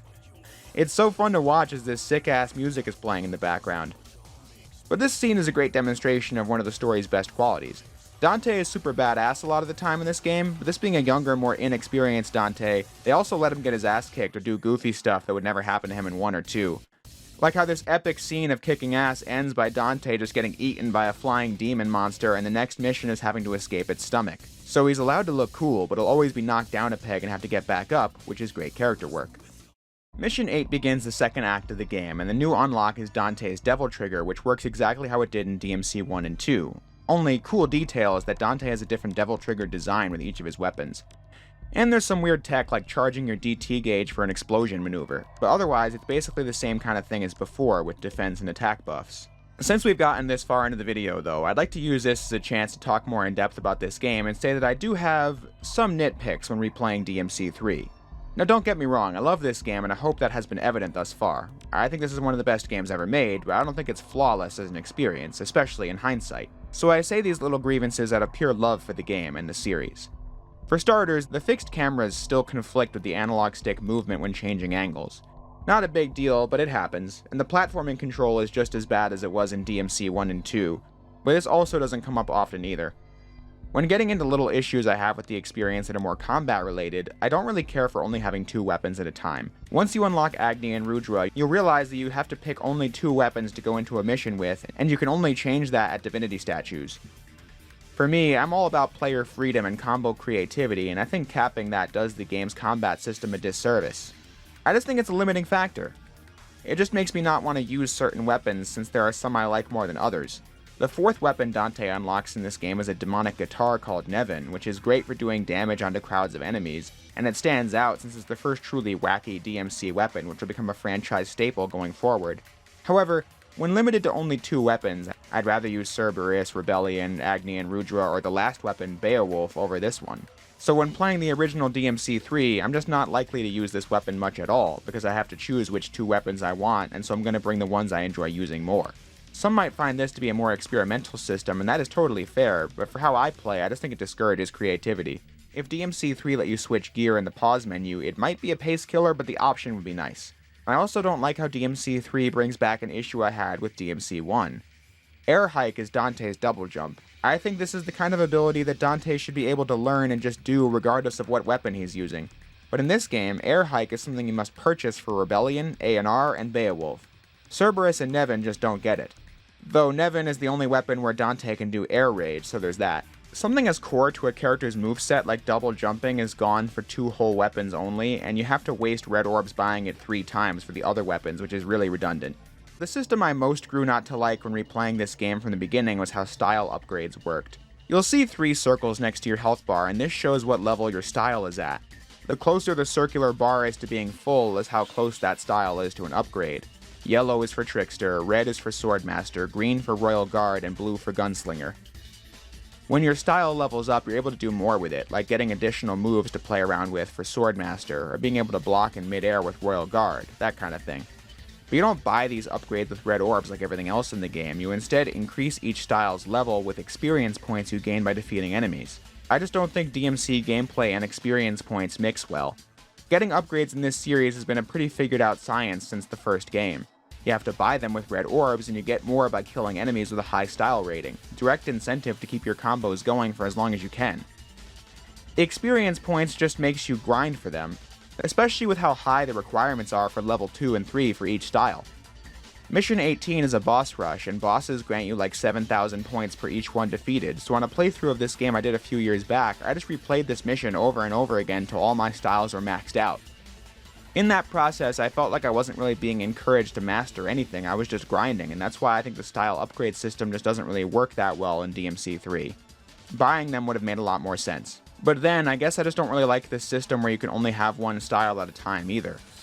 Now, I was just gassing up the style system towards the beginning of the video, but that was because I really liked the functionality of Dante's different styles. But much like only having 2 weapons at a time, I think only getting one style at a time limits my playstyle. I saved this critique for later into the video because of the fact that it's entirely possible that I'm only saying this in hindsight after playing DMC 4 and DMC 5 so much where Dante can switch between these in real time.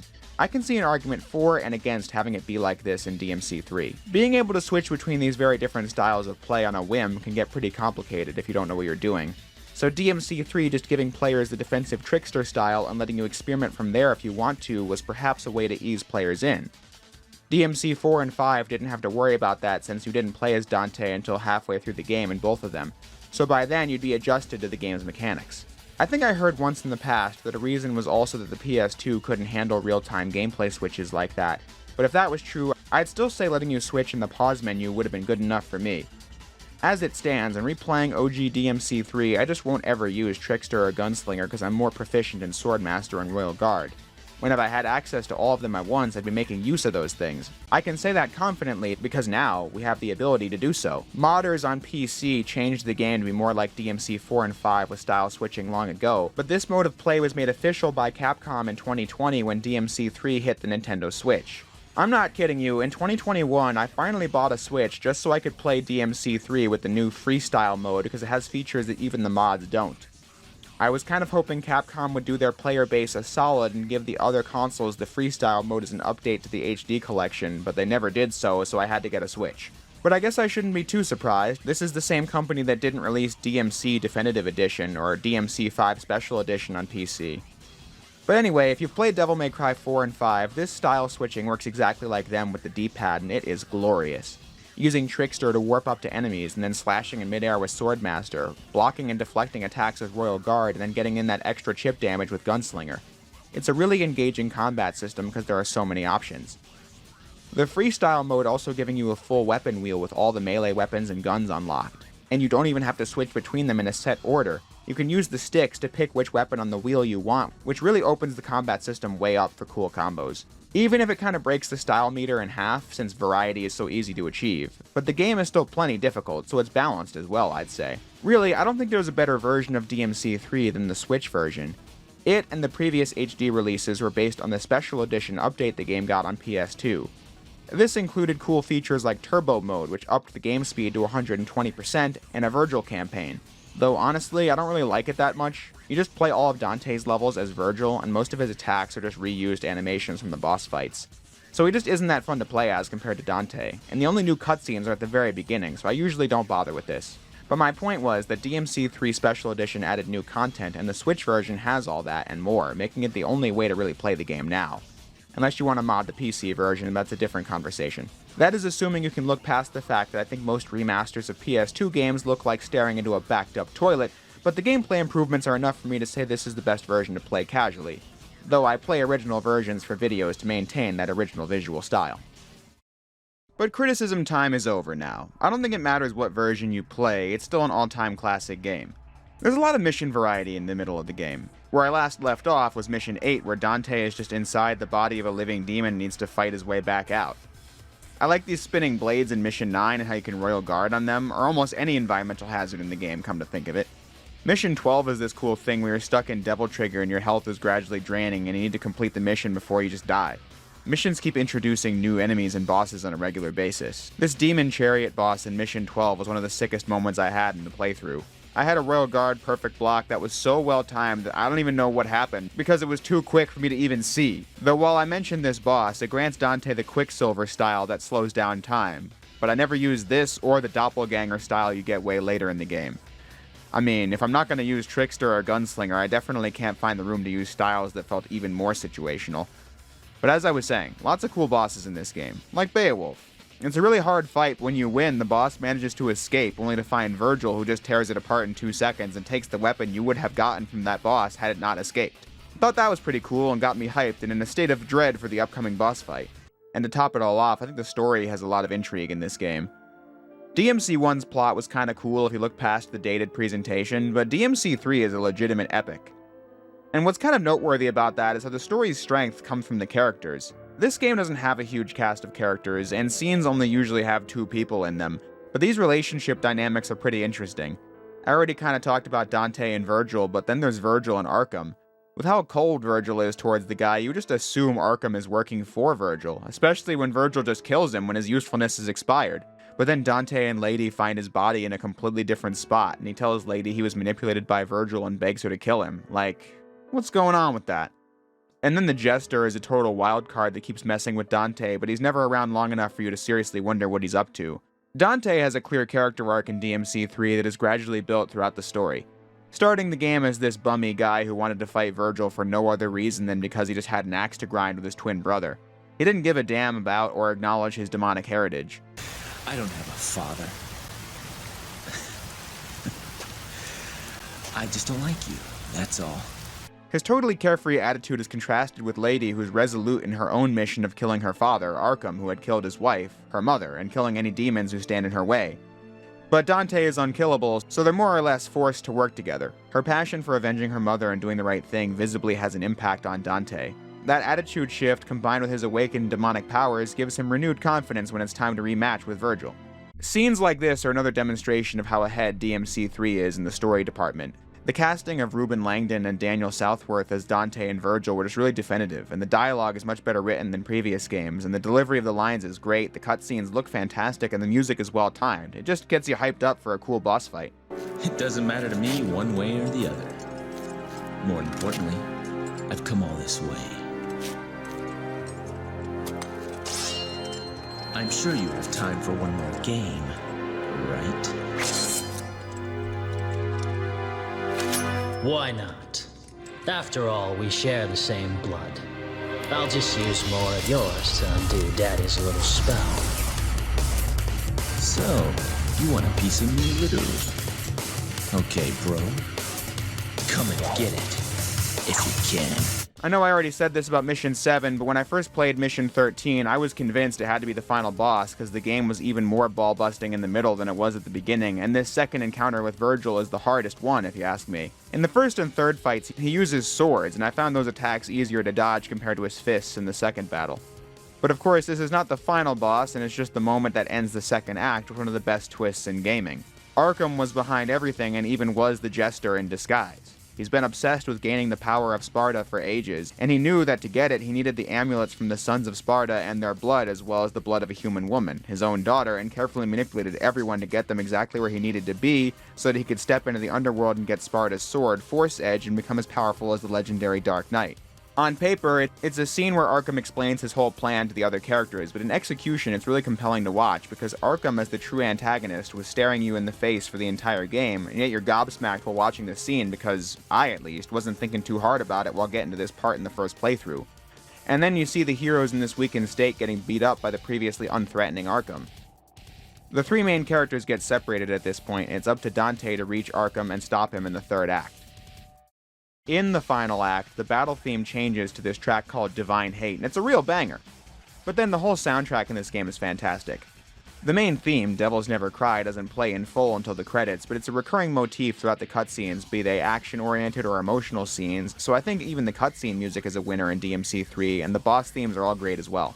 Virgil dropped Beowulf when he took a plummet at the end of Mission 13, so at the start of the next one, Dante can just grab these and use them himself.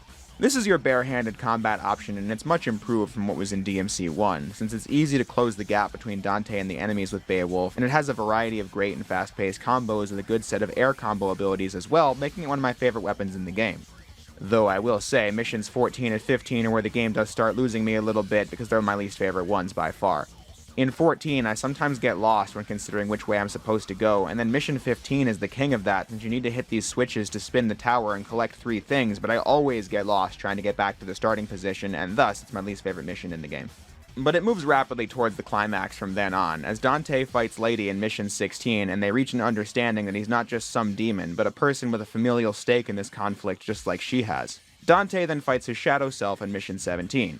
Both of these bosses are quite good as well. And speaking of bosses, I hope you like them in this game, because Mission 18 houses one of my least favorite game tropes, a boss rush. Only this one comes with a twist. Each boss gets a color, and upon defeat, that color lights up on this board. If you make a chain, you can just end the boss rush quickly. So you can strategize which ones you want to fight and which ones you don't, and then get out of this part relatively unscathed. So that's cool. Mission 19 is one of the best in terms of story, but gameplay-wise, it's unfortunately the worst boss in the game. Arkham can't control the power of Sparta and turns into this huge blob thing. The boss tripped me up for a long time when I first played this game, and that's because your attacks don't do that much damage, and it's hard to avoid taking damage, and he calls in backup frequently. But then the worst part is what should have been the best. About halfway through, Virgil arrives to team up with Dante, and the cutscene makes it feel like this should be awesome. Look at you, making a big dramatic entrance and stealing my spotlight. Wow. You don't possibly believe that he deserves to be our main event now, do you? Now that you mention it, you're right. But then for some reason, in the battle, Virgil teaming up with you makes it so you're unable to use whatever style you were fighting with. So if you relied on Royal Guard blocking, you can't do it anymore because the style button is now what commands Virgil to do things, when I just think he should have had an independent AI so that your moveset wouldn't be hampered. But then that's the interesting thing. Mission 19 is iconic in the series, and while the boss fight kind of sucks, it is all because of the moment and the impact it had. Seeing the Sons of Sparta team up like this after a bloody conflict is really satisfying, and the story doesn't miss a beat. I'll try it your way for once. Remember what we used to say?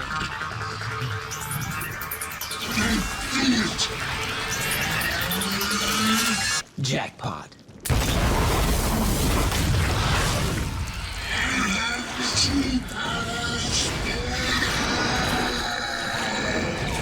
It makes for an unforgettable moment even with a janky boss fight, which leads to the final boss in Mission 20.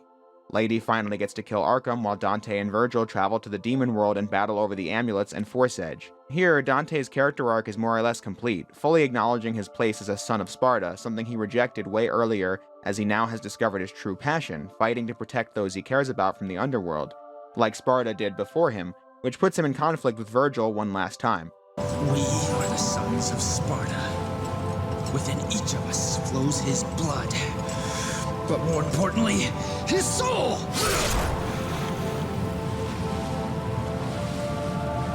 And now, my soul is saying it wants to stop you! Unfortunately, our souls are at odds, brother. I need more power. And we're supposed to be twins. Twins. Right. As I said, the final boss is actually not too bad. I think it's really easy to clear with Beowulf or Cerberus with Royal Guard equipped. He will do attacks that will do a lot of damage. It is a worthy final boss of the game, I just don't think it's the hardest the game gets. But in the end, Dante finally wins against Virgil, who decides to stay in the demon world and tells Dante he should go back. This ending is pretty sad for Virgil since he's just unable to give up on his quest for power. The ending adding a lot of meaning to the other games since Dante thought Virgil was gone after this game, but it's now more emotional in DMC 1 when Dante finds Virgil's amulet after defeating him, since it'll make you think back to this final scene between them when it was all Virgil had left. No one can have this, Dante. It's mine. It belongs to a son of Sparta. Dante is really upset by the perceived loss of his brother here, as they just teamed up and could have put their differences aside, but Dante was unable to save him and has to return to the human world. The final scene should be corny since Lady just outright says the name of the game when Dante refuses to acknowledge that he's crying. Maybe somewhere out there even a devil may cry when he loses a loved one. Don't you think? But it really isn't and adds a lot of meaning to the series. Dante's shop doesn't have a name at the beginning of the game, but after this he names it Devil May Cry because he just was that touched by the time Lady believed in his own humanity. Dante said in both DMC 1 and 2 that devils never cry, using that as a bar of seeing someone's humanity, and he used that same logic on himself in DMC 3. And I guess that means this is the first time Dante was able to comfortably see himself as not just a demon, but a person with demonic powers and a responsibility to use those gifts for good, which he gets to demonstrate immediately as DMC 3 comes to a close. Bring it on. I love this. This is what I live for!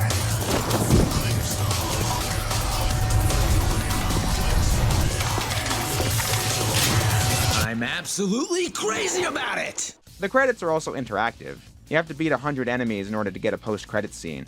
The regular ending is Dante opening up Devil May Cry in his DMC 1 attire, but the extra scene is Virgil thinking he can pick a fight with Mundus in the underworld, tying into his being a slave of Mundus that Dante had to defeat in DMC 1, which is a really cool Easter egg for longtime fans.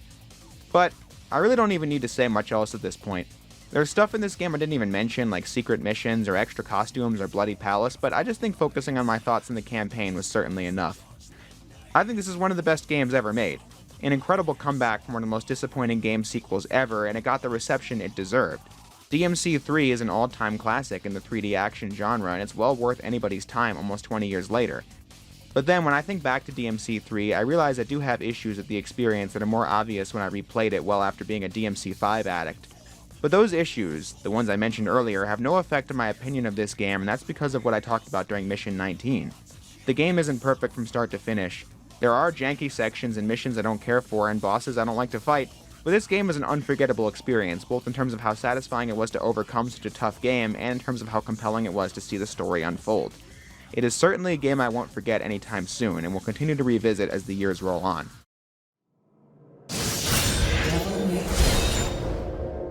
I was pretty excited to replay Devil May Cry 4 because it's a conflicting game. Devil May Cry 4 is a game often praised for its high skill ceiling gameplay that has kept people playing for hundreds of hours, but it's also critiqued for having a lackluster campaign with blatantly recycled content. Despite having put over 100 hours into DMC 4 myself, I haven't started a fresh file on the game in over 6 years. So I thought it would be interesting to play DMC 4 from the beginning with all my knowledge in the series. So let's get into it. Devil May Cry 4 takes place in the island of Fortuna, home of the Order of the Sword, a group that worships Sparta. You play as a scrappy young lad named Nero who lives in Fortuna's castle town, but isn't much of a believer. He's just a knight of the Order because that's what he's good at, having been trained by Credo, one of the Order's commanders, and he loves Credo's sister, Kyrie. But otherwise, Nero is a bit aimless, till Dante arrives to assassinate their holy leader, Sanctus, and you're then plunged into the game on your quest to capture this mysterious red-clad assailant.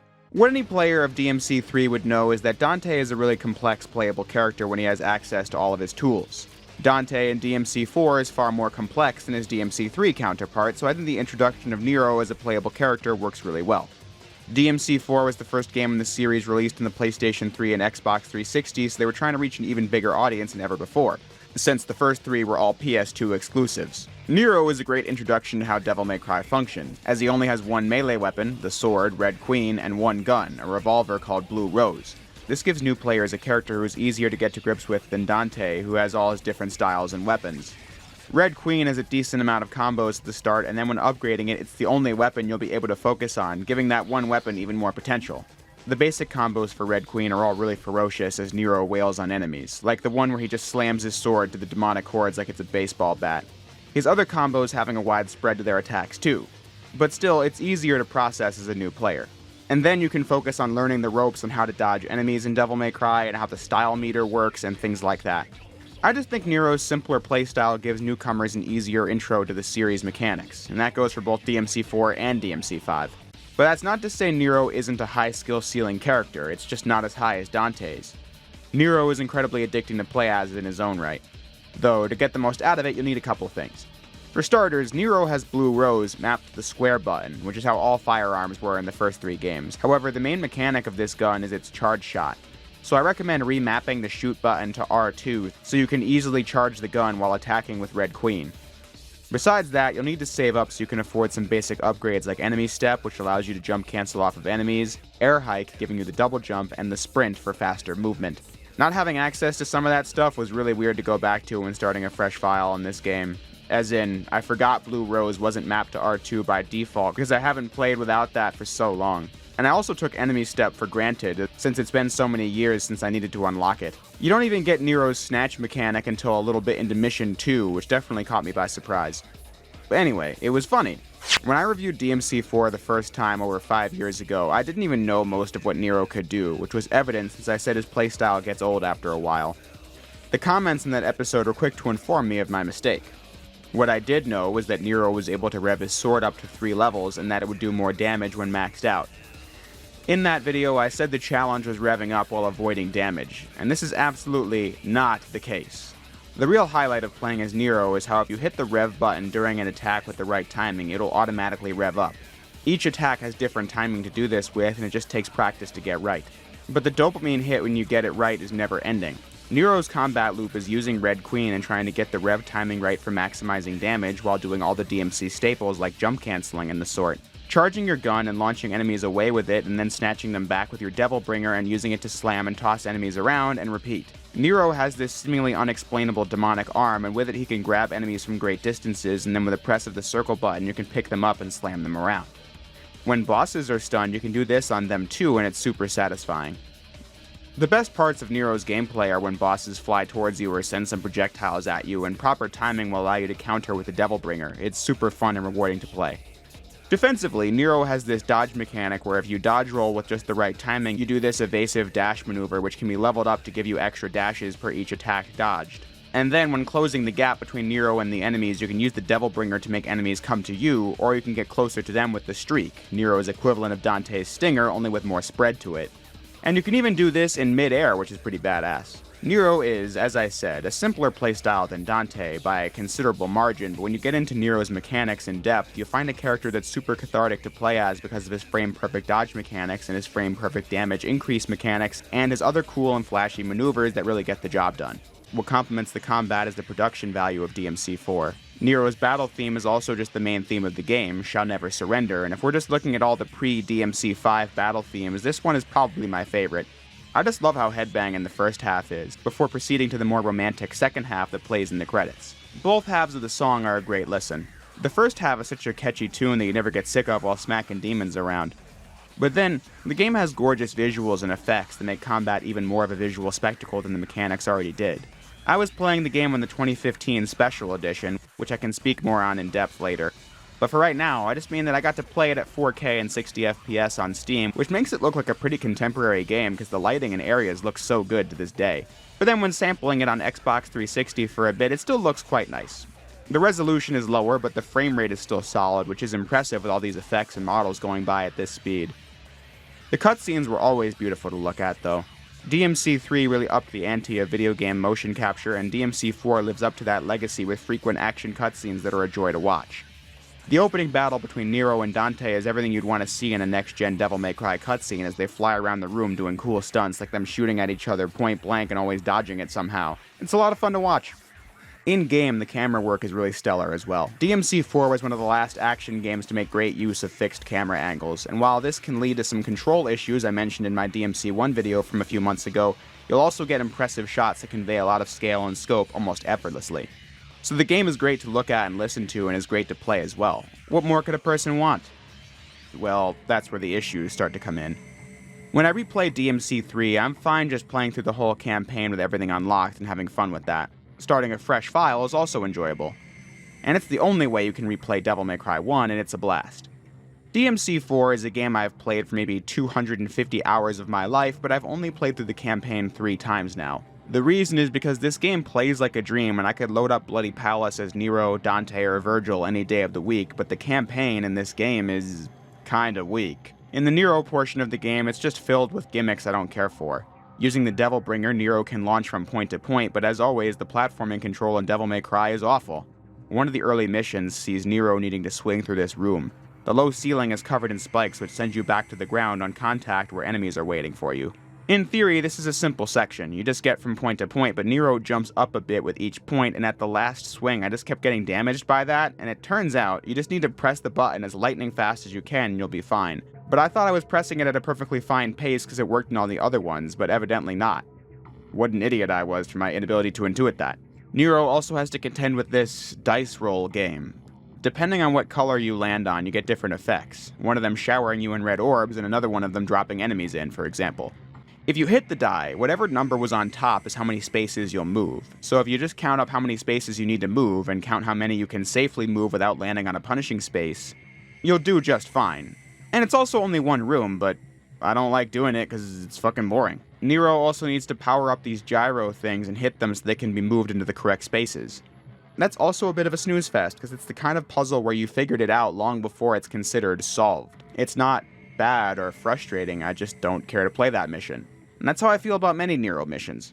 I don't really want to play them that much because the Devil Bringer gimmicks just slow the pace down. Some level gimmicks are okay, like in the forest where you need to identify what the correct path is or you'll be stuck, like the Lost Woods in The Legend of Zelda. That works just fine. And then the slow down time gimmicks from the fortress are also not too disruptive to the pace of the game. But overall, I'm not hungering to revisit DMC4's campaign because it's not that fun to play through. But that's just Nero. It only gets worse from there. But before I even think about it, the intrigue in the story carries the first half of the game through the lesser moments. 5 years ago, I said the story wasn't that interesting in this game, but I definitely don't agree with that anymore. I think it was a great choice to have Nero be the POV character here. One, because I've always liked Nero. I thought he had entertaining banter with the demons he encountered. Like how he just walks past Burial like he's not a giant fire centaur right before riffing with him. But then his role in the world adds a lot to the story too.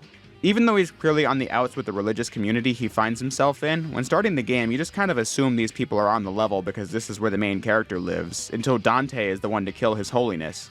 Dante in this scene is presented like a terrifying monster, and from the perspective of Nero and Kyrie, he is. For newcomers to Devil May Cry, it's pretty clear by the end of Mission 1 that Dante might not be some villain, but he's very mysterious.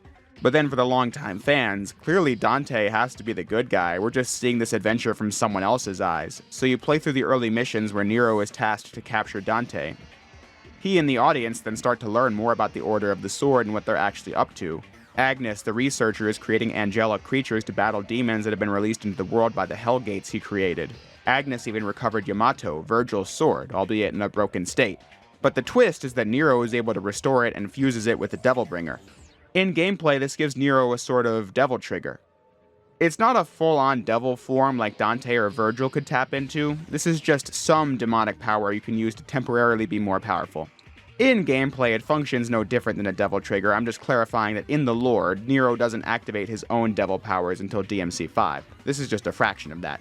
Though something I thought was funny about replaying this game was how, for some reason, I had remembered it being a theory that Nero was Virgil's son in DMC 4 that got confirmed in the DMC 3142 art book between games, and then it was solidified when it got brought up in DMC 5. However, when replaying DMC 4 and paying attention to the cutscenes, it's pretty damn obvious. Nero restores Yamato, which Agnes said he couldn't, no matter how hard he tried, and then Nero has this blue ghostly demon above him when he activates his devil powers and claims that there was always a voice in his head clamoring for more power.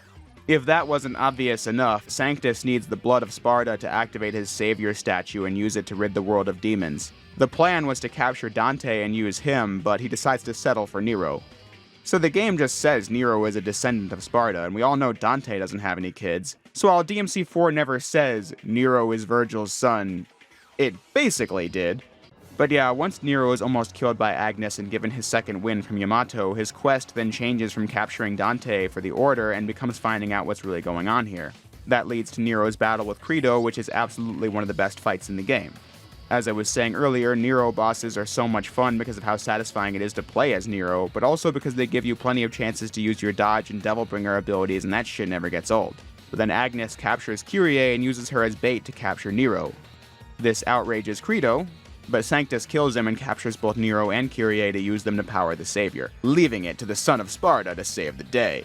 I think this is my favorite incarnation of Dante from a writing standpoint because he's just having the time of his life on this mission. Another reason why I think it was really smart to make Nero the main character of DMC4 is that Dante doesn't have an arc in this game, like, at all, and that's a good thing in this case. To explain why, I'll backtrack a bit. DMC1 established that Dante's goal was to kill Mundus, the demon that caused the death of his mother. During that game, Dante also sees Virgil as a slave of Mundus, and in his battle with the king of the underworld, Dante summons the full strength of his father in the final battle. So, Dante's goal as a character was already accomplished in the first game. He basically was an all-powerful badass at that point. DMC 3 was able to add on to the character by taking place before DMC 1, showing how Dante went from an aimless goof to accepting his human and demonic heritage and choosing to battle to protect the human world from the demonic hordes. In DMC 2, Dante was just an all-powerful badass, but he was still the main character of the game with no arc or growth in sight. Of course, that's just one of the many issues with the story in that game, as Lucia did have an arc, just not a particularly compelling one, and then Dante's story was genuinely nothing. DMC 4 is self-aware of the fact that Dante is as powerful as he is, and the game plays into it. It's funny that the Order's plan was to capture Dante, because that was never gonna happen. This dude is just running circles around them and enjoying every minute of it. In the Nero portion, he shows up whenever he feels like and then disappears, totally in control at all times. Though I suspect you carry something different from the others. What are you talking about? You will come to learn the meaning soon enough. But business beckons. Hey! Adios, kid. When he does want to move the plot along, he can't be stopped. What are you doing here? Forget it. I don't have time for this. And neither do I. So I'll cut to the chase.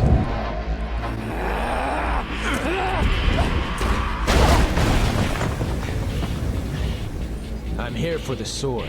Even when Nero tries to fight Dante in Mission 10, Dante just goes along with it just to humor him. You look as if you've just been playing me from the beginning. You don't play as Dante for super long in DMC 4, but when you do, it's super fun to be an OP character who knows how OP they are and doesn't take a single one of his foes seriously. You can stay and die, or you can walk your ugly ass back through that gate. It's your call, pal. It's very entertaining. No. If you're gonna continue your research in the next world. No. Do your homework first. It works because Nero is the main character with the arc in this game. DMC 4 is about Nero finding himself and his place in the world and accepting his powers. Dante is just a side character you can enjoy the antics of, which is great for the longtime fans. A flashback reveals that Lady hired Dante and Trish to investigate the Order and find out if they were up to anything. Trish infiltrated the Order as Gloria, giving them the Devil's Sword Sparta as a way to gain their trust. Once she found out what they were up to, that's when Dante killed Sanctus. Now, Dante has to stop the Savior and destroy the Hellgates. Gameplay-wise, Dante is arguably at his most complex in DMC 4. Not in terms of the number of weapons, but definitely has the highest skill ceiling of any character in any of these games. The playstyle has simultaneously been simplified from DMC 3 while also being made more complex in other ways. For one, the designers removed the Quicksilver and Doppelganger styles from DMC 3. In 4, you have the 4 basic styles from 3, Trickster, Swordmaster, Gunslinger, and Royal Guard. Only now, these 4 styles can be switched with the press of the D-pad. Modders have worked this into DMC 3 on PC, and Capcom did it officially for DMC 3's Switch port, but DMC 4 is where style switching made its debut. The fusion of these styles creates more depth than DMC 3 had in the moment-to-moment gameplay, like launching an enemy and using an air combo on them with Swordmaster, but then air dashing over them with Trickster, and then using Rainstorm on them with Gunslinger. Rainstorm is supposed to be a stationary maneuver, but using Trickster's air dash before it allows you to fly forward while doing it. Style moves that were really situational, like running up walls with Trickster and extra gun attacks at close range, have been cut. But what is here are the essentials, and they work like a dream. Dante's high skill ceiling comes from the things I can barely even comprehend. Royal Guard is really tough in DMC 4. The timing on it is the strictest in the series, and there is a secret mission in this game that absolutely tortures you with that fact. But then DMC 4, and only 4, has this thing called guard flying, where somehow Dante can fly around the arena with Royal Guard. I've only tried it a couple times, and I seem to not have the ability to do it. But it is a thing that top DMC 4 players can do, and many in that camp were upset that it wasn't in DMC 5. But I can say this. The strict guard timing in DMC 4 does make it really satisfying to get it right. The sound design just sells how badass you are for doing it right, and the Royal Release attack gets me instantly hyped up every time.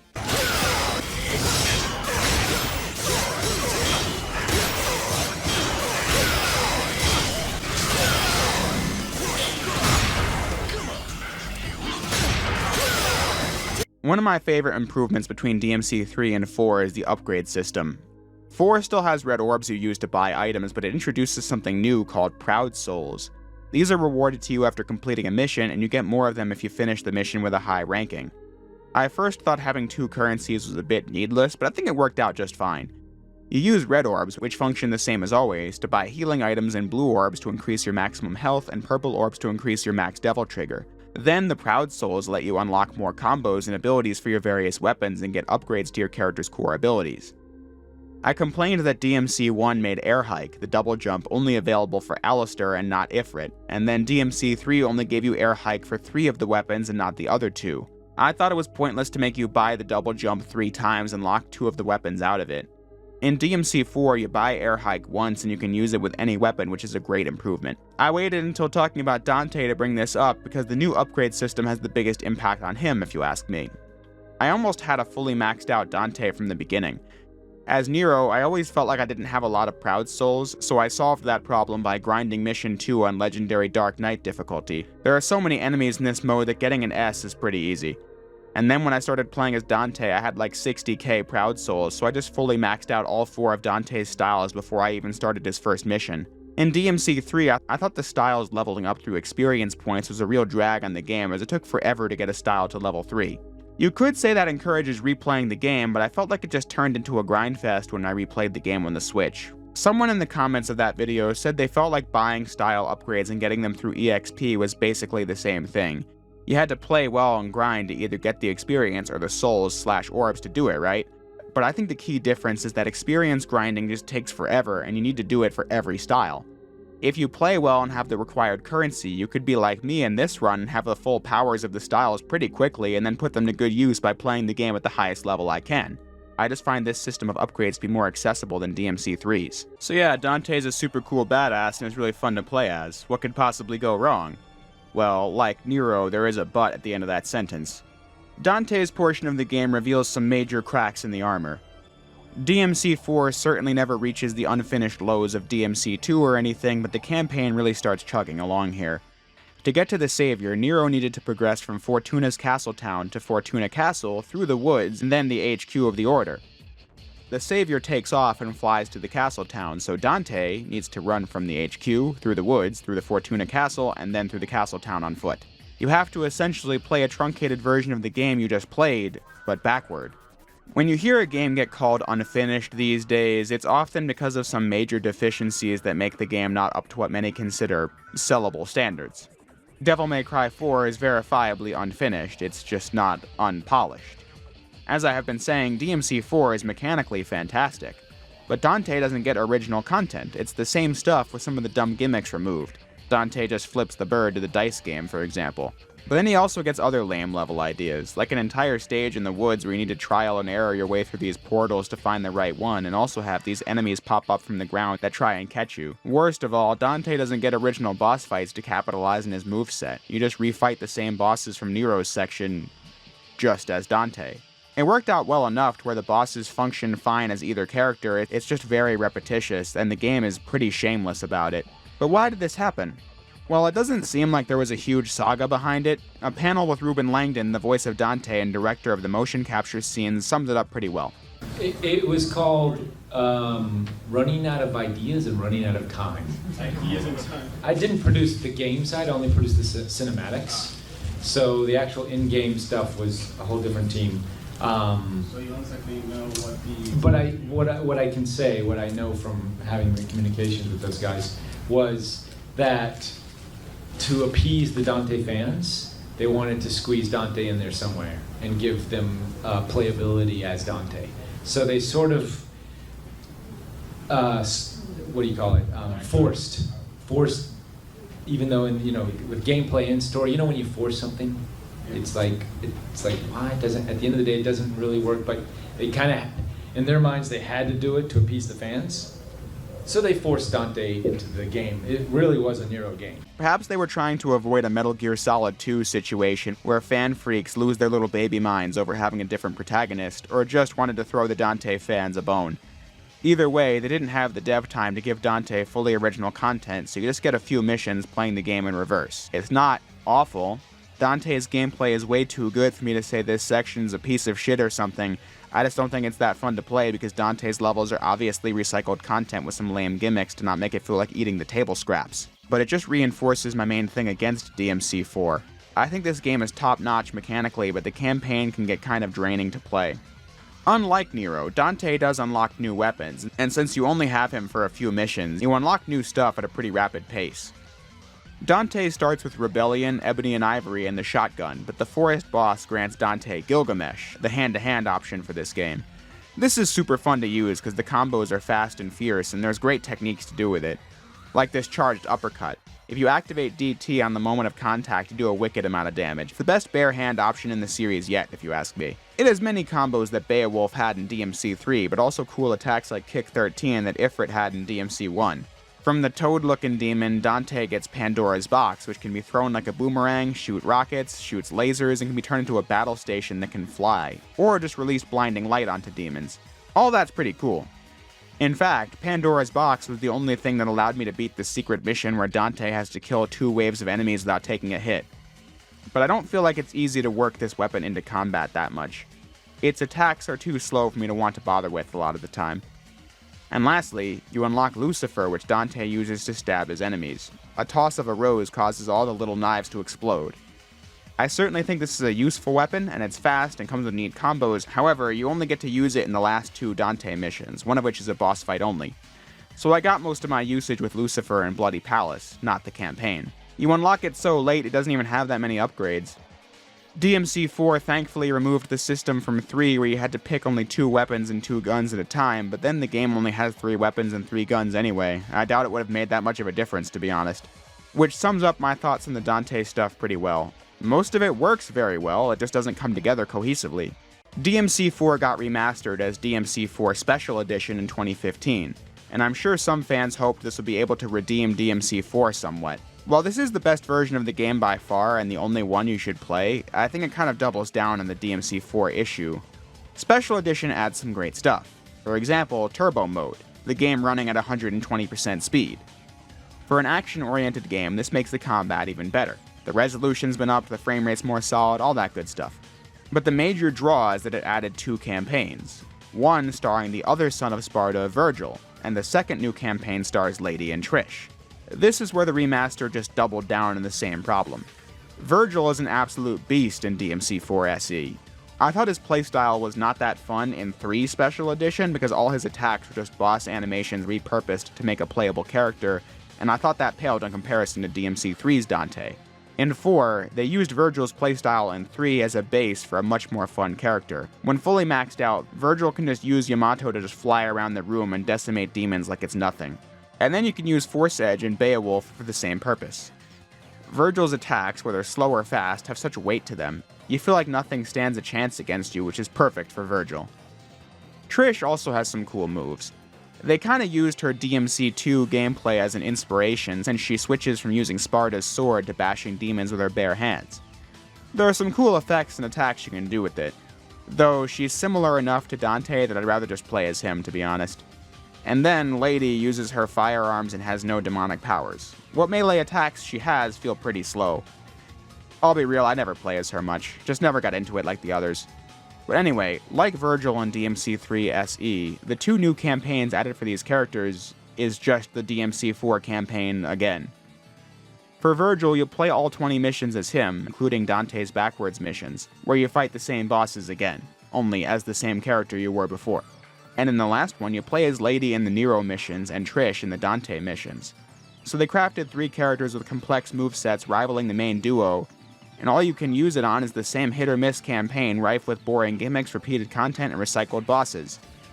It's DMC4, so the combat is fun to play, but the levels surrounding it aren't that great. And the endgame doesn't do it for me either. After Dante defeats Agnes and reclaims Yamato, he gets access to the Dark Slayer style. You use it by pressing whichever style button is currently active, so if you're on Trickster and want to use Dark Slayer, you press up on the D-pad. Using this sword, Dante is not nearly as powerful with it as Virgil, but you can use the sword and get some great jump cancel attacks out of it. The only mission you'll be using it on is the infamous Mission 18, where Dante battles the Savior. It's a pretty commonly disliked boss fight, however I don't hate it or anything. I think it's a cool set piece to jump around this massive statue attacking, but there's not much room to do stylish attacks, so you just jump from point to point trying to hit the weak spots. It's a pretty one-note boss fight and lasts a long time, which is why the Savior is probably the most hated non-DMC2 boss in the series. But there's only so much Dante can do because Sanctus is operating from the inside of the statue, so Dante gets Yamato inside the statue to power up Nero for the final levels. Unfortunately, Mission 19 is perhaps one of the worst. You get one of my least favorite tropes in all of gaming, a boss rush. But before that, you gotta solve the dice game again. But yeah, boss rush. Even though you battled these 4 bosses as both Nero and Dante, you have to battle them as Nero again. It's pretty easy to make short work of them because of how many more upgrades you have compared to the first round, but still, the blatantly recycled content is hard to ignore because the game already pulled this stunt. At least in DMC 3, I liked how the boss rush had a puzzle-solving element to it that I went into in the previous video, but this doesn't work for me. The final boss with Sanctus, at least on normal mode, will not be nearly as tough as Virgil was in DMC 3. If you made it this far and know how to time the Devil Bringer, you'll definitely beat this boss without too much trouble emerging from it. But in the end, Nero kills Sanctus for good this time, rescues Kyrie, destroys the Savior, and returns the Sparta sword to Dante, and the day is saved. I've always liked the ending here, especially with the hindsight from DMC 5 where Dante says he knew Nero was Virgil's son from the beginning, so I just think it's wholesome to see Dante put the jokes aside for a bit and have a nice moment with his nephew, letting him keep his father's sword. Wait. You forgot this.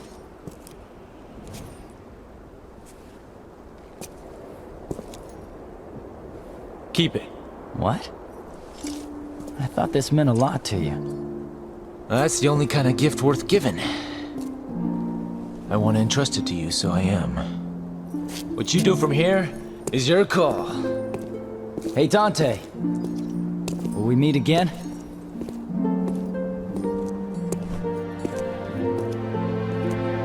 But at the end of the day, when replaying DMC 4 from scratch, did I enjoy it? Well, the video has mentioned this a few times, but yeah, I really did. DMC 4 is a conflicting game for me because everything negative that I've said about it in the last few minutes is true. I don't think the campaign in this game is the most fun thing to replay. As stated, DMC 1 and 3 are games where I wouldn't mind going back to them and doing all the missions. Whenever I replay DMC 4, I usually never play one of the actual missions, and definitely not all of them. DMC 4 feels really undercooked by the end with repetitive content and lame gimmicks, but DMC 4 is also one of the most fun and satisfying games I've ever played. Nero is a blast to play as, Dante is fantastic in DMC 4, and so is Virgil. These are combat mechanics so deep that you could spend hours on it, and I have, perhaps too many. When you beat the campaign, you unlock Bloody Palace mode, and this is where a majority of my DMC 4 playtime has come from, 101 floors of non-stop action. Even though I think DMC 4's enemy variety is also a little lacking, I don't think there are as many enemies in this game that are as unfun as some of the DMC 3 enemies. So BP is always enjoyable to play, even if I've never actually beaten it without super characters. But no matter how far I end up getting per round, it's always great to come back to because I think DMC 4 is one of the best action games of all time when just looking at the combat. In the present, I think DMC 4 is easy to sleep on. Before there was Devil May Cry 5, you could look at DMC 4 and be sad that it didn't get to be the fully fleshed out game it wanted to be. You'd see the combat and dream of what if, but now that we have DMC 5, and that's how a lot of people first got into the series, I think DMC 4 is now slept on. While I think DMC 5 is one of the greatest games ever made, I think DMC 4 deserves a better rep than being the unfinished blueprint for DMC 5. Because this isn't some disgrace of gaming, it's an awesome game that's well worth playing. The flaws just don't counteract how enjoyable this game is for me. It's much, much greater than the sum of its parts. If you haven't played this game, I recommend it. At the very least, if you play it before DMC 5, you can appreciate just how great that game is. I've talked a lot about DMC 5 today, but next up is not that game, it's the bizarre course correction Capcom took for the next installment, DMC Devil May Cry, the attempted reboot, the most hated DMC game besides 2. Oh, and before I go, I really like how in the ending the game continues the gag from the animated series where Lady always cheaps out on paying Dante. If it was a lifesaver gig, then don't you think we deserve a little more? You call this sincerity? More?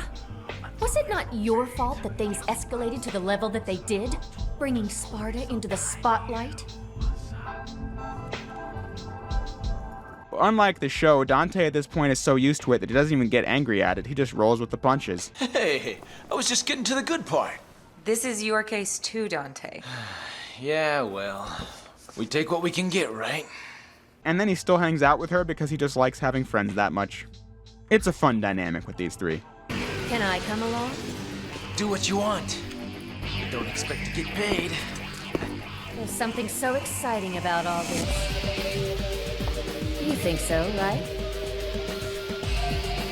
I won't lie. Okay. Are you ready? Then come on, babes! Let's rock!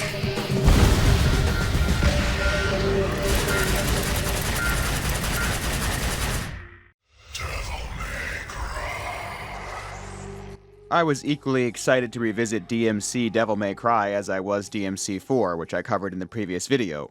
When I played DMC for the first and last time, it was the most recent game in the franchise, originally dropping for the PlayStation 3, Xbox 360, and PC in early 2013. But now, we live in a post-Devil May Cry 5 world. I'm excited to revisit DMC Devil May Cry because the damage fans thought it would do to the franchise is now irrelevant, and you can just play the game and see what it has to offer on its own terms, which is what we're here for today. If you're a Devil May Cry fan or just someone who followed gaming discourse in the early 2010s, you're no doubt familiar with this attempted reboot of the Devil May Cry franchise. The brief recap is that Devil May Cry 4, which came out on PS3 and 360 in 2008, was an attempt to bring in a larger audience to the DMC franchise than it had before. The game was a success, however, it wasn't what Capcom hoped for, so their fix was to look for external talent to see what they could bring to the series in an attempt to gain a larger audience. British studio Ninja Theory developed the reboot, the studio behind the PS3 game Heavenly Sword. The reboot's initial teaser upset people because it was seemingly following the late 2000s, early 2010s trend of making it as edgy as you could get away with on a T rating. Around this time, the culture was getting kind of sick of this sort of thing. People were mad, not just because fans tend to get angry when you change their favorite IPs and do insane shit like send death threats, but also because the series wasn't really in a position where a reboot was a natural choice. Looking at DMC 4, it had an open ending with more stories to tell for Nero and Dante. It also left a lot of room for improvement in the gameplay department.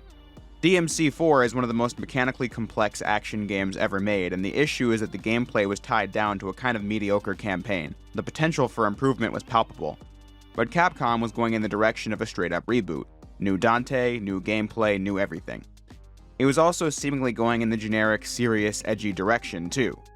It just didn't instill a lot of excitement in the audience. I'm someone who's fine with completely new takes on old things, but it's also hard to get behind when the devs gave a talk at GDC about how DMC4 Dante wouldn't look out of place in Brokeback Mountain compared to their version of the character. There are so many homophobic problems with that assessment, as well as saying Dante isn't Batman Forever, a film made by Joel Schumacher, a director who was gay.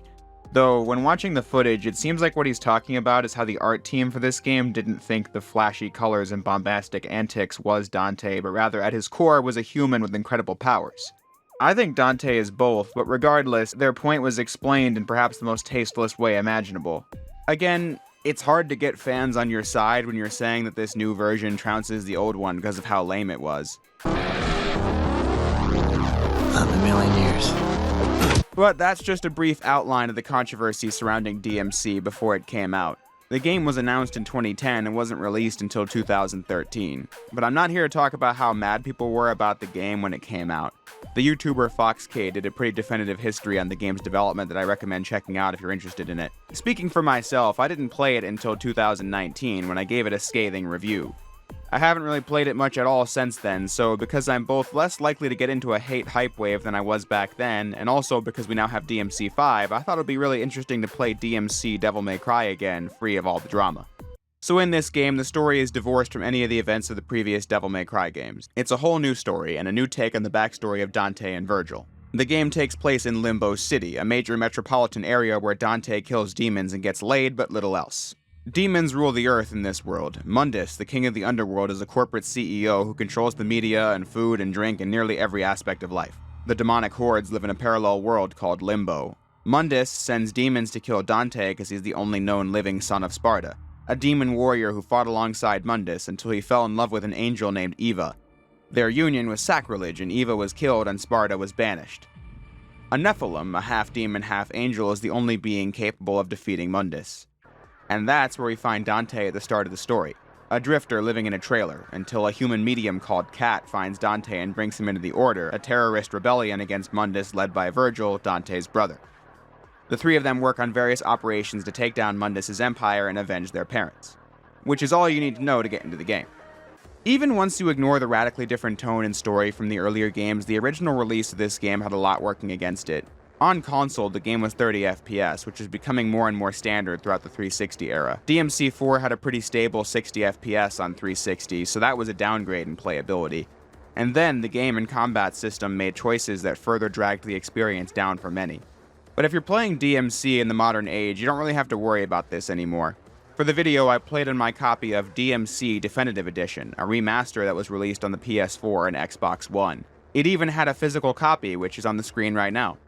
I only bring that up because for some reason DMC 4 Special Edition got a physical release in Japan, but not America.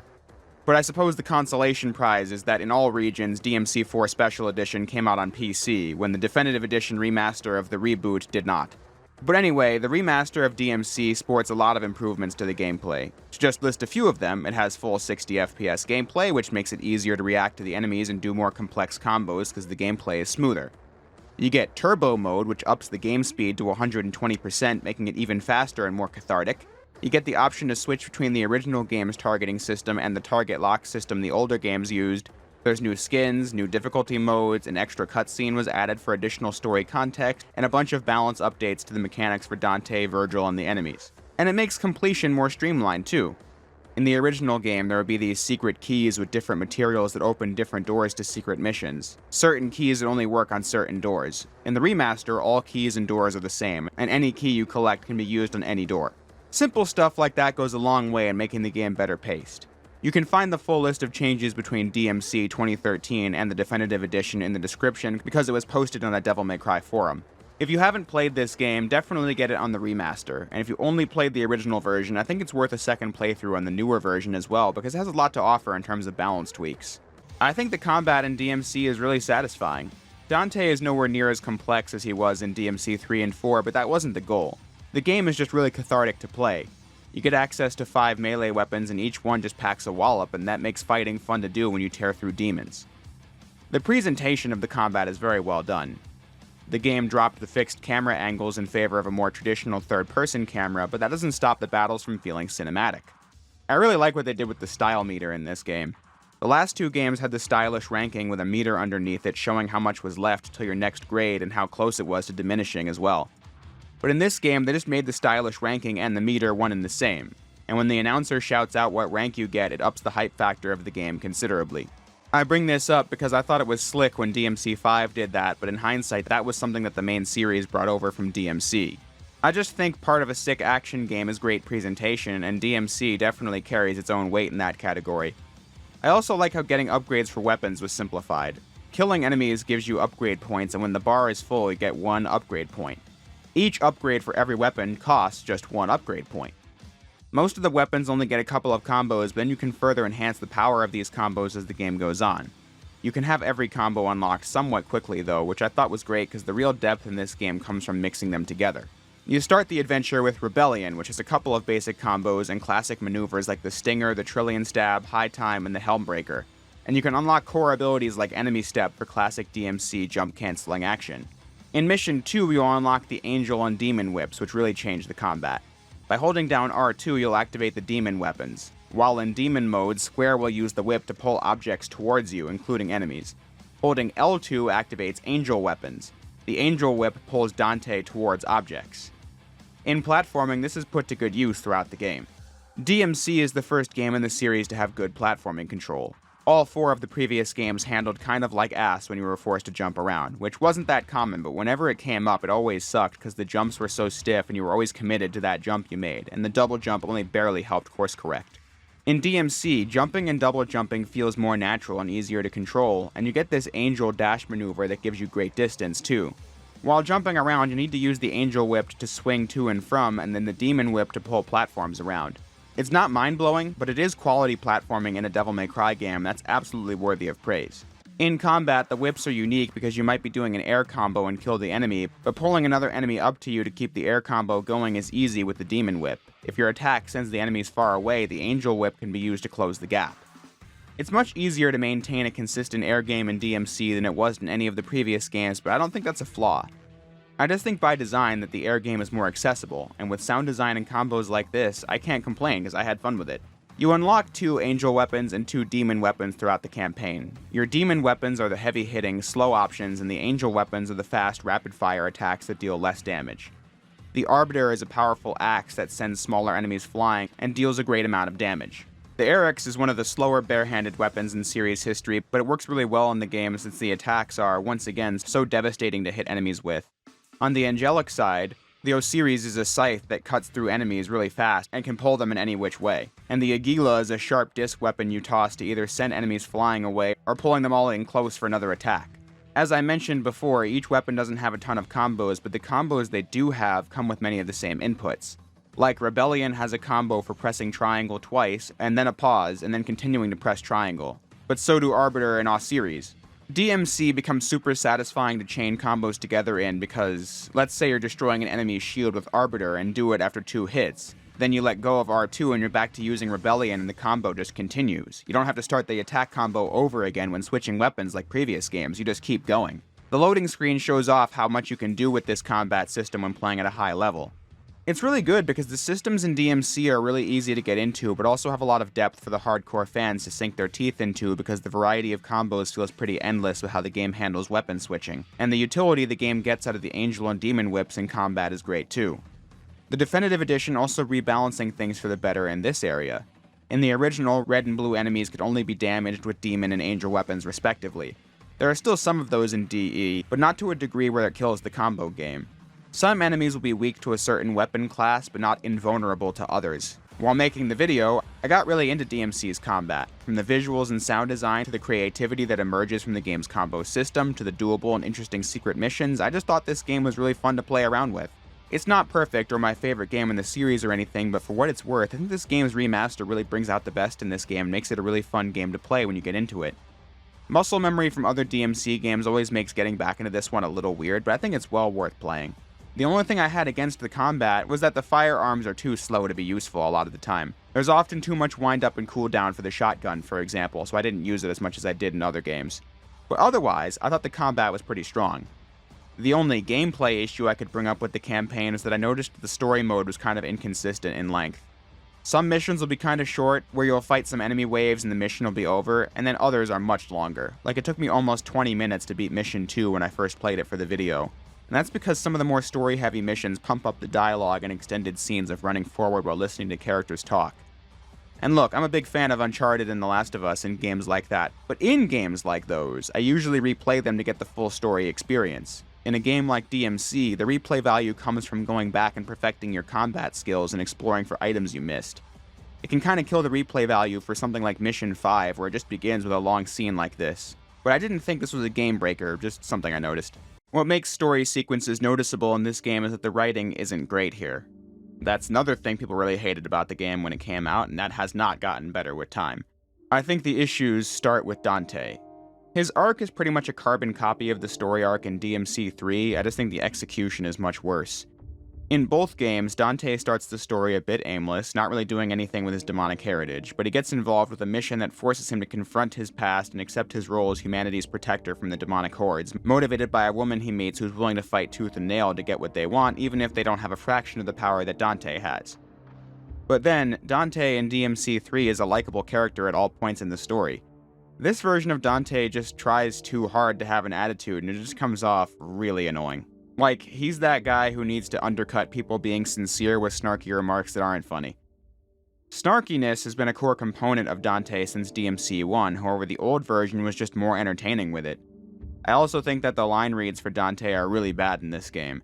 The delivery is part of selling a witty comeback, and a lot of the time it just sounds like Dante himself isn't convinced by anything he's saying. Hey Bob, put a spin on this. In cutscenes, he's hit or miss, but in the in-game dialogue, I think it was really poorly directed because he says almost none of his quips with the inflection needed to sell it.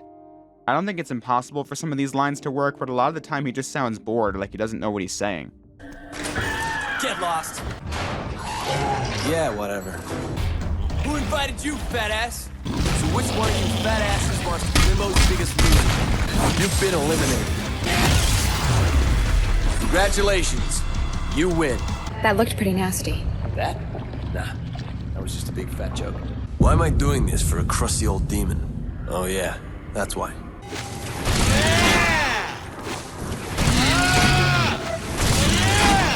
I wouldn't be surprised if much of the in-game dialogue was just read in a booth without a lot of context. Or maybe the voice of Dante in this game was just more natural acting on the mocap stage than he was in the recording booth. But there are a lot of examples of bad lines in this that are punctuated by bad line reads. Killing your child like that? Watching it explode into little wet chunks? Hearing you scream like one of your little demon bitches? Priceless. The plot itself is just not as clever as it thinks it is. The game making demons essentially a ruling class that serve up hot garbage for the humans to consume is interesting, and I really like the idea of limbo. The demon world just being a mirror of the human world is great. It makes for a cool contrast as most of the game is played in limbo where the colors are super saturated and the laws of physics are much different than the real world while you fight demons. But then you get pulled back into the real world and it's this gray and drab wasteland. But in execution, not much is done with the theme of demons controlling society beneath the surface. Bob Barbas is this Fox News type anchor complaining about the acts of Dante and the Order.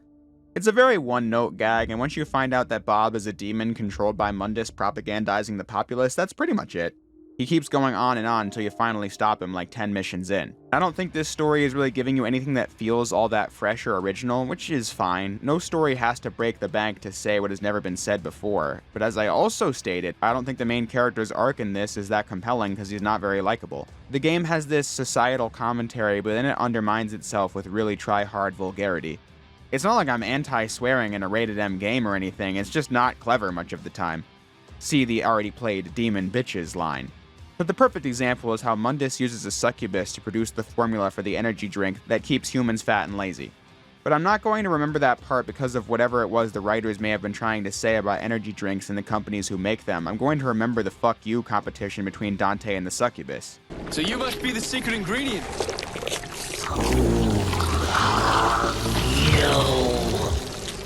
I'm your prom date, you ugly sack of shit. Yeah, but you can call me Dante the Demon Killer. Has a nice ring to it, don't you think? You want to kill me? You can't kill me.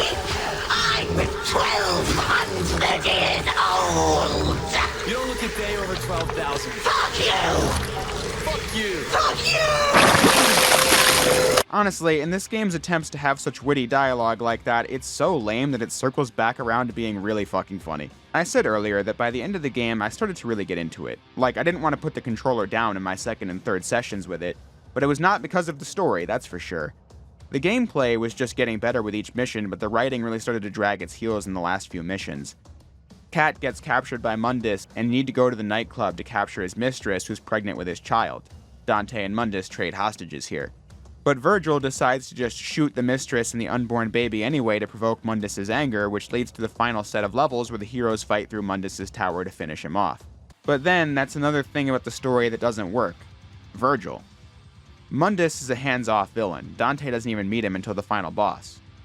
That's fine. Mundus in DMC 1 was very much the same. However, the rivalry between Dante and Mundus got built up more and more as you saw through dialogue what kind of person Dante really was and how twisted and evil Mundus was. It worked well for what it was. But since DMC is copying the arc from DMC 3, the dynamic between Dante and Virgil is a critical thing that game had that this one is missing. Arkham was the main antagonist of Devil May Cry 3, but Dante's rivalry with Virgil carried the story. I think this game's take on Virgil is one of the story's biggest misfires. Dante's growth here is just because he likes Cat, which makes enough sense, it just feels really rushed, and not enough for this cynical snark to change in the span of a couple days. When DMC 3 had both Dante's contrast to Lady, but also Virgil. The first two missions of DMC 3 setting up how cool Dante was, but then Virgil rises hundreds of feet into the air on the tower, looking down at you. And then the tough boss you just beat flies up to Virgil, who kills it without even looking at it. Dante might be cool, but that guy is the real deal. Dante's growth as a character is measured by how he fares against Virgil. Virgil is the only character who can keep up with Dante's wit and just beats him in a fight 7 missions in. In DMC, Dante basically had his memory wiped, so he more or less meets Virgil for the first time in the story. Then, Virgil is your ally for most of the game. He and Dante clearly have ideological differences in the value that Kat brings to the organization, but since Virgil isn't a villain, he's not leaving much of an impact on the story until the hostage trade. That's the first sign Virgil's up to no good, but by this point, Dante has already transformed from a drifter into a fighter for good anyway. This Virgil is cemented as a bad guy in the finale because after the brothers defeat Mundus, Virgil just announces how he can finally take over the world, and the others are like, bro, what? As if Virgil's world-dominating plans were just nowhere to be found before. It comes out of nowhere and starts the final boss, but as I said, this plot lacks the real build-up to that final battle that DMC 3 had. In fact, the story does the opposite of what DMC 3 did, not only because the brothers were aligned for most of the story, but because the plot repeatedly establishes that Dante is the stronger one. The original continuity makes Dante the underdog by making Virgil way more powerful than him.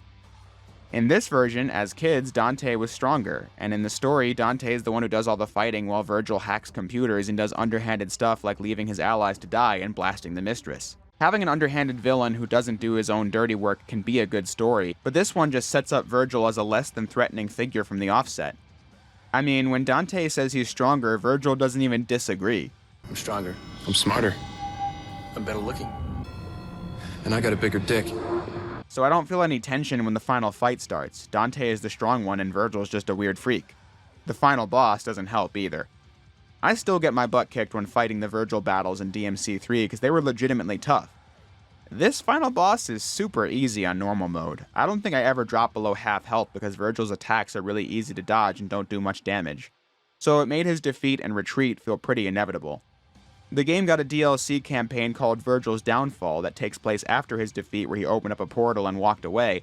But then, ignoring this game getting no sequel, a story about this Virgil gaining more powers and wanting to kill Dante isn't that compelling of a story because this Virgil had his chance to make an impact as a villain in the main story, and it paled a comparison to the original. The gameplay of Virgil's Downfall is fun, with good platforming challenges and satisfying fast-paced combat encounters, but the story is just not doing it for me. Which really sums up the game pretty well. DMC Devil May Cry is a game I've really come to see in a different light than I used to. The last few minutes rattled off a bunch of things I didn't like about the story and how it bogs down the game, but I think when you look past that, there's a really solid game in here. After I completed my playthrough, I kept coming back to the game, looking for secret keys and lost souls and trying to get all the collectible health crosses. Trying to see what all the levels had to offer and getting better ranks was a process I enjoyed, especially since I was skipping cutscenes. When I really dug into it, it's not a game that felt hastily put together or like a work-for-hire project. I think DMC is a game that has a lot to offer. The Definitive Edition allows us to see the game in the best possible light since it fixes so many things to make the game far more enjoyable. It is definitely the best re-release the series ever did since it made a long list of improvements to the experience. Conceptually speaking, I think DMC didn't really work. The story is conflicted between its really serious, edgy parts and its goofy, juvenile dialogue, but beyond that, I think this is a really fast-paced and fluid action game that can be a lot of fun to play. It's not a game I'd say you need to drop everything to play, but it's fun. The silly thing is, I played the remaster for my video on it 5 years ago, and could have gotten just as into it then as I did for this video, but back then, I wanted to dislike DMC, so therefore I found every reason to do so. That's just a difference in how I operated way back then versus now. I don't feel like I've got anything to prove and will just say what I thought, and I thought this game was fun. To be fair to my past self, though, I think this game is easier to appreciate in a bubble than it was before. As I said at the start of the video, DMC was this radical departure from the main series, and at the time it seemed like Capcom was trying to outright replace the OG series with this. And since DMC 4 was the way that it was, with no sequel in sight, fan animosity towards DMC Devil May Cry somewhat made sense. Especially since the series then went 6 years without another game. And it's very cursed to think almost that amount of time has passed since DMC 5, but yeah. Devil May Cry 5 now exists and is everything I could have wanted it to be and then some. So DMC Devil May Cry doesn't really matter as much. It's easy to just pop in the remaster and enjoy all there is to enjoy from it as an action game and leave it at that, seeing it as a failed experiment of what Capcom tried to do when they wanted to branch the series out. But it was still an otherwise fine game despite some of its conceptual misfires. And I think that's a good note to leave the game on.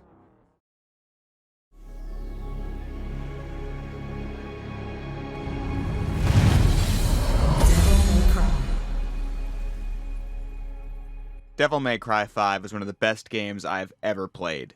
Sometimes I might try to up the mystery in these videos and make you guess if my opinions changed or something, but not this one. Devil May Cry 5 was my most anticipated game of 2019, and it absolutely delivered and then some. I reviewed it a year after launch, but since then it's gotten new content that I wanted to talk about, and I also thought it'd be good to close this DMC Saga revisit with a more comprehensive, top-to-bottom DMC 5 review. So let's get into it. Fans had to wait over a decade for Devil May Cry 5. It probably got to the point where people started thinking such a game would never even exist. DMC 4 was released in 2008, and DMC 5 dropped in 2019. But thankfully, I didn't have to wait 11 years for this game, I only had to wait 1. It was rather good timing, I'd say. It was early 2018 when I got into action games via my first playthrough of Metal Gear Rising. I wanted more games like that and saw the DMC HD collection containing 1, 2, and 3 around June of 2018, right before E3 that year. And what game got announced at the Xbox conference? Devil May Cry 5. It got this absolutely fantastic trailer where it starts out mysterious as to what the game actually is.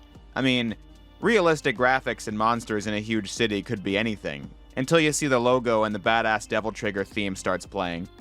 It's one of my favorite game reveal trailers of all time, highlighting Nero and how many more upgrades he's getting in this adventure, making you wonder throughout the whole thing, is Dante in this one? Only for him to make a cameo at the end of the trailer. Though I don't know what Capcom was thinking revealing this trailer at the Xbox conference, the audience's reaction was a little weak. People clap when the game's name came up, but I feel like the reaction would have been slightly more explosive at the PlayStation show, which is funny because that's where Capcom revealed their other big game that year, Resident Evil 2 Remake, and the reaction was appropriately hyped up. Anyway, I can't say I was jumping for joy when the game got announced, unfortunately, because I was so out of the loop on Devil May Cry that I didn't even know DMC 2 was a bad game yet. But a new game getting announced did give me the motivation to try DMC 1 pretty fast though, when other games sit in my backlog for years. The rest is history. This quickly became one of my favorite franchises, and I was now very excited for Devil May Cry 5. I didn't consume much of the pre-release materials for it though. I don't remember watching many of the trailers, I just knew it was coming out on March 8th of 2019, and that was all I needed to know. I was in 12th grade when DMC 5 came out. March 8th was a Friday, so you can bet your ass I skipped school and went straight to GameStop first thing in the morning to pick up my pre-order of DMC 5 on PlayStation 4. Normally at my school, there was just a day in November where most of the students were absent, which always coincidentally aligned with the release of the latest Call of Duty game, but me, DMC 5. I played the game all fucking day. I beat the campaign that night, but in the time since, I've played Devil May Cry 5 for over 400 hours. It was just one of the most fun action games ever created. No, forget that. One of the most satisfying games, period. I covered it exactly 1 year after it was released, and that video certainly was good enough and got the job done, but I want to dig deeper. In late 2020, the world was graced with Devil May Cry 5 Special Edition for the PS5. This was an early buy for my PlayStation 5. With it, you had new features that we can get into later.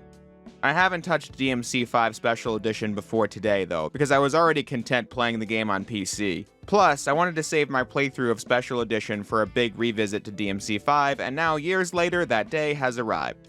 So a big bad demon called Urizen tore Nero's arm off and got the Yamato sword from it and used it to become super powerful, managing to defeat Dante, Trish, and Lady, as their whereabouts become unknown after this. A month later, Nero and the mysterious newcomer V are the only heroes left to stop Urizen. Nero needs to take advantage of his new robotic arm to help in the fight, and at the same time, V tries to track down the Devil Sword Sparta in the hopes of giving them an advantage. These are the only two characters you play as at the beginning of the game, so that's a great place to start. The game makes a fantastic first impression. The prologue mission has the usual tutorial elements in it, but it's also really fun to play because it ends with a nearly unwinnable battle against Urizen. When you lose, the game begins, but if you somehow, some way manage to win, or go back to this mission after having cleared the game and easily win, you just get credits. The game's over before it even begins. When the game started properly in Mission 1, the cutscene directors brought their A-game as Nero leaps out of the truck and blasts demons in slow motion to the tune of Devil Trigger. It's one of my favorite opening action scenes in any game. It gets you hyped up and in gear for a badass game. DMC 5 was one of many Capcom games running on the RE engine, which to my surprise doesn't stand for Resident Evil engine, it stands for Reach for the Moon engine. It just so happens that all the modern Resident Evil games run on it. But anyway, nearly everything about this game is gorgeous. The particle effects are numerous and look dazzling, the lighting and detail is great, and the contrast between dark environments and light sources is mesmerizing. Sometimes the game can get a little too dark for my liking, and the hair on female characters is hit or miss, but otherwise I think this game was cutting edge visually in 2019 and still holds up well today. running at 60 frames per second on PlayStation 4, even if it made the console sound like it was going to explode. But it was well worth it for gameplay this good. Nero in DMC4 was a simpler character to play as than Dante. Starting as him let new players learn the ropes of DMC mechanics before being given a moveset as complex as Dante's. Nero in Devil May Cry 5 does the same thing. This game was how a lot of current DMC fans got into the series, and I imagine getting an easy character to play as first was pretty important. Since Nero lost his demonic arm, he doesn't have the Devil Bringer at the start of the game. This was pretty fundamental to his combat in 4, but 5 compensates in other ways.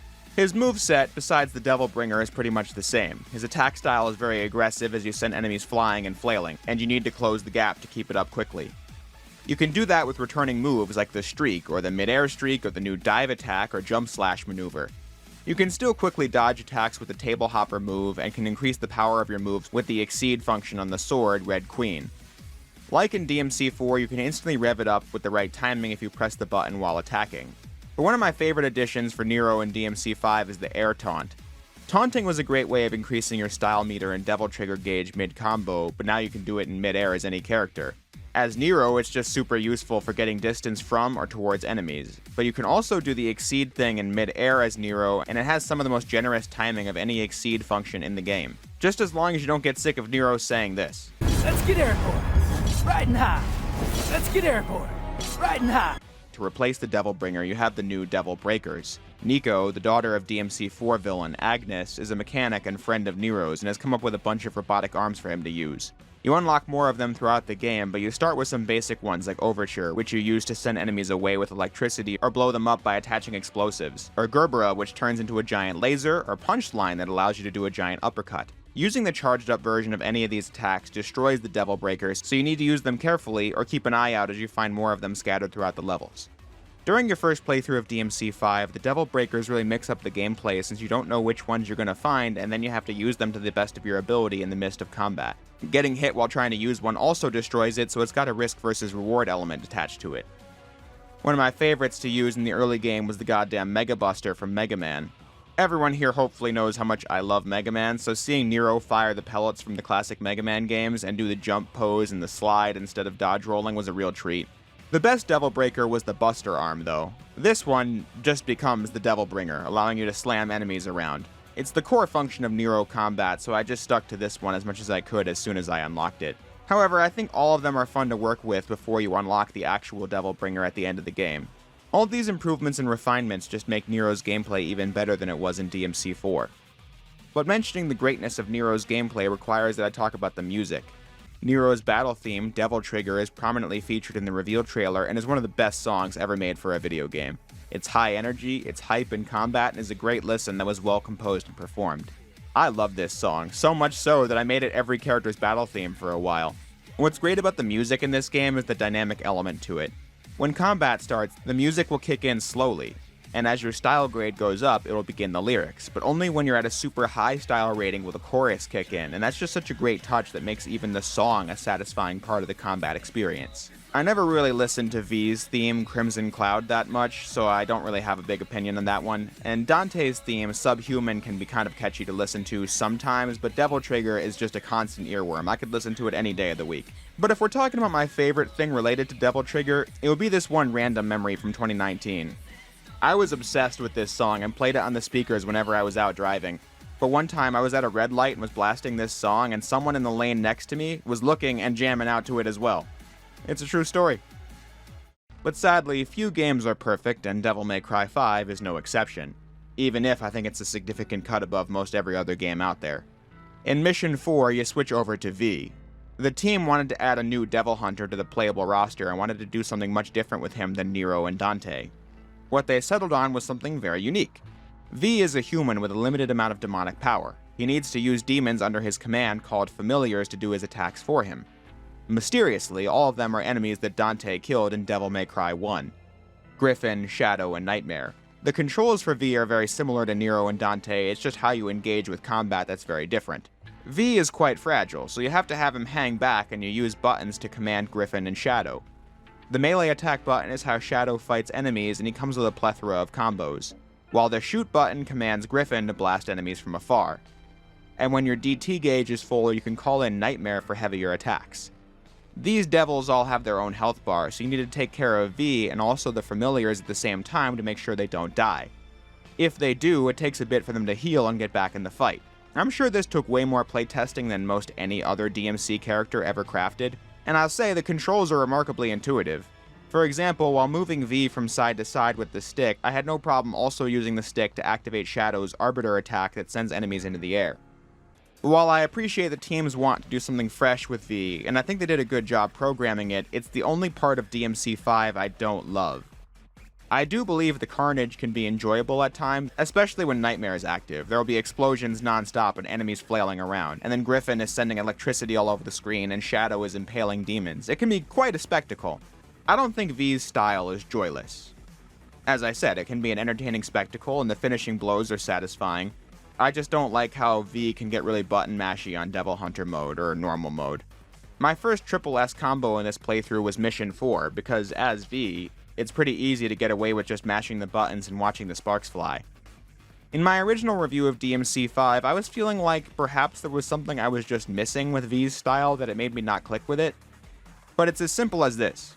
I think it's fine on normal mode because you only have to play as V for 3 full missions and then a boss rush in Mission 14. So it's simple to get through, but I just don't think it's that fun and would rather be playing as Nero, Dante, or Virgil. The real issues began as I experimented with Dante Must Die mode over the years.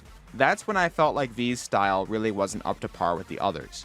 On DMD mode, enemies just have so much health and are so resistant to being launched in the air that I'm left wailing on them for what feels like forever. It's not like you can't go combo mad as V, it's possible, but then I personally felt as though the action was too hectic to really make anything other than button mashing feel very viable. And then, on DMD, the familiars die so quickly that trying to revive them takes up precious time and leaves V vulnerable.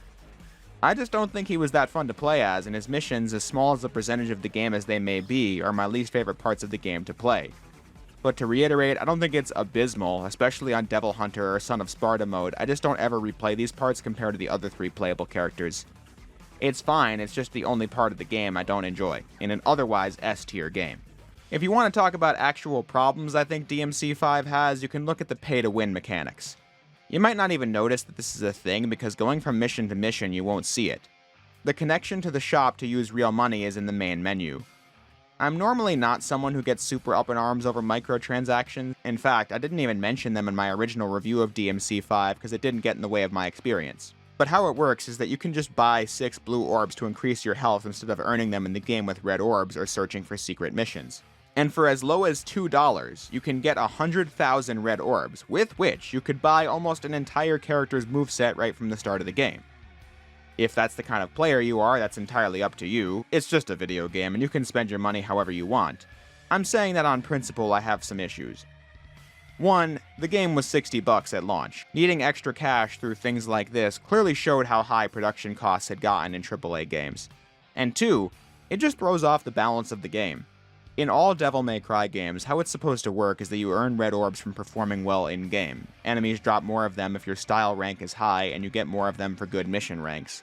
You then must pick and choose how you spend those red orbs. This is a fundamental aspect of the design. Something cool about DMC 5 is how it got rid of all the recovery items. In previous games, using health ups or holy water or devil trigger gauge refills were useful but diminished your rank considerably. DMC 5 got rid of all of that. Instead, when you die, you have to make a choice. Either revive with a gold orb, which completely restores all your health and devil trigger, or you can use your red orbs to revive.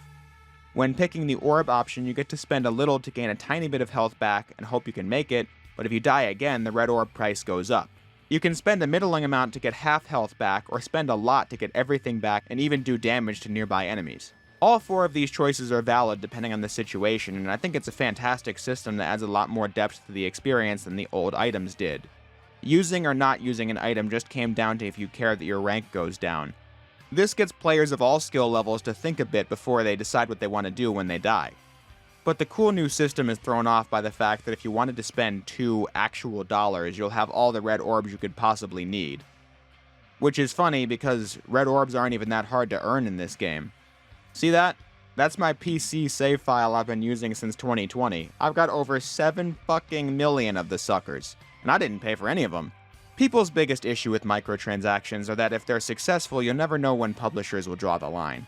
One day it's currency, and in the next it's full parts of the game. Capcom has had pay-to-win elements in a lot of their most recent games, it's just lucky these are easy to ignore. Though I think DMC 5 Special Edition still having them is pretty egregious.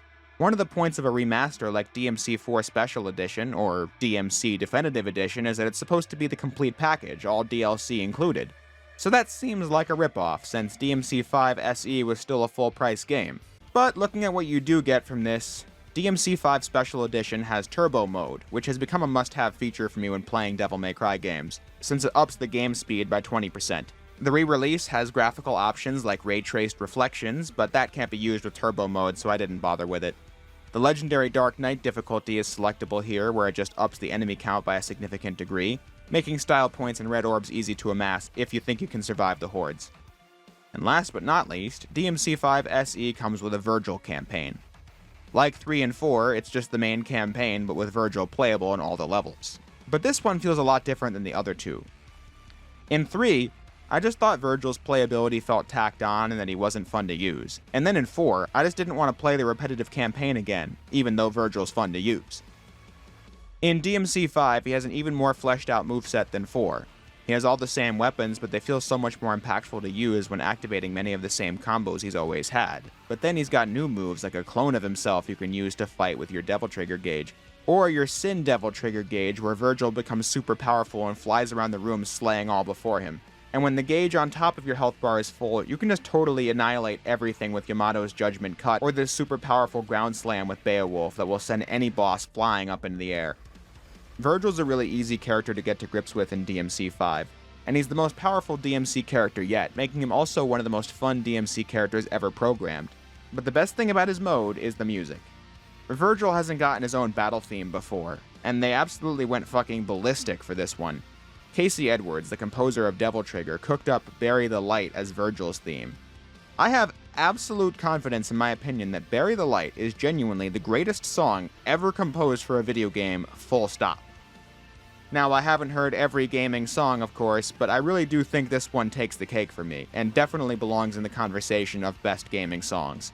It's a near 10-minute long lyrical odyssey on the character of Virgil, his trauma, his motivation, his whole arc put into one song, while also being one of the most badass demon-slaying tracks I've ever heard. The instrumental portions are headbanging but emotional at the same time. Everything about this song is just pure peak, which is put to great use in the final bosses they made for the Virgil campaign. The last 2 missions of the Virgil mode are full Dante battles where he uses all his tools and tricks, and it's really challenging. I'm pretty good at the final battles for Dante and Nero, but when playing as Virgil, these Dante fights still kinda kick my ass. But I love that they made it, because it really was putting in max effort for this Virgil campaign. But now we're talking about final bosses, when all this was an aside from talking about what few things I didn't like about DMC 5, which was just V's levels and microtransactions. So let's back up all the way in the main game to where we left off. V finds the Devil Sword Sparta in Mission 9, but also Dante, who V proceeds to wake up by trying to stab him in the head. That takes the story back a whole month as we find V is the one who hired Dante to kill Urizen. If it wasn't obvious at this point, Urizen is just Virgil. In Mission 12, it's fully explained. Somehow, Virgil survived his defeat on Malay Island in DMC 1. His body was on the brink of total failure, but he tracked down Yamato, which was given to Nero by Dante in DMC 4. That's why he tore off Nero's arm. He needed the sword back. Though, I'm not sure how that's supposed to work. Nero's arm was never Yamato itself. He was able to fuse the two. It doesn't really matter, but it's kind of strange that Virgil can just turn Nero's arm into the sword, but I guess it's also weird how Yamato now allows you to create portals you can walk through. Something it had never done before in the main continuity, only in the reboot, which wasn't canon. But anyway, with what little strength he had left, Virgil used Yamato to separate his human and demon halves, hoping the demonic half could finally gain the power he'd been seeking all along and defeat Dante. That's Urizen. The human form is V, who is fully capable of emoting and realizing how wrong everything he's ever done has been, also carrying the full weight of the trauma Virgil endured while being a slave of Mundus in Devil May Cry 1, especially obvious when he sees the Nello Angelo clones in Mission 7. Nice. Getting the band back together, huh? What evil lurks? I must destroy. I thought that was the plan all along. V knew he was limited in power and wanted Urizen stopped, so he knew to hire the brother he still kind of hates, Dante. The news of the job is broken to Dante by Morrison, who's a returning character from the DMC anime, which is established canon in this game. But Morrison is now a completely different character than the show, but I wouldn't complain, because this version is a lot more entertaining than the generic-ass dude from the series. I just think he's funny. Oh, I hate to spoil your dreams, ladies, but that shit ain't gonna happen. What do you mean, Morrison? See, there's this deed to this place, and I have it. Why do you? Clever little devil came to see me right before his last job. Said something like, "My dearest friend, I know you'll keep this safe, cause them crazy bitches..." Did I say crazy bitches? I'm sorry, I meant ladies. Anyway, the rest of the story is not important. You get the gist. I wonder if he even plans on coming back. Got me. What is important is I have a job for you two.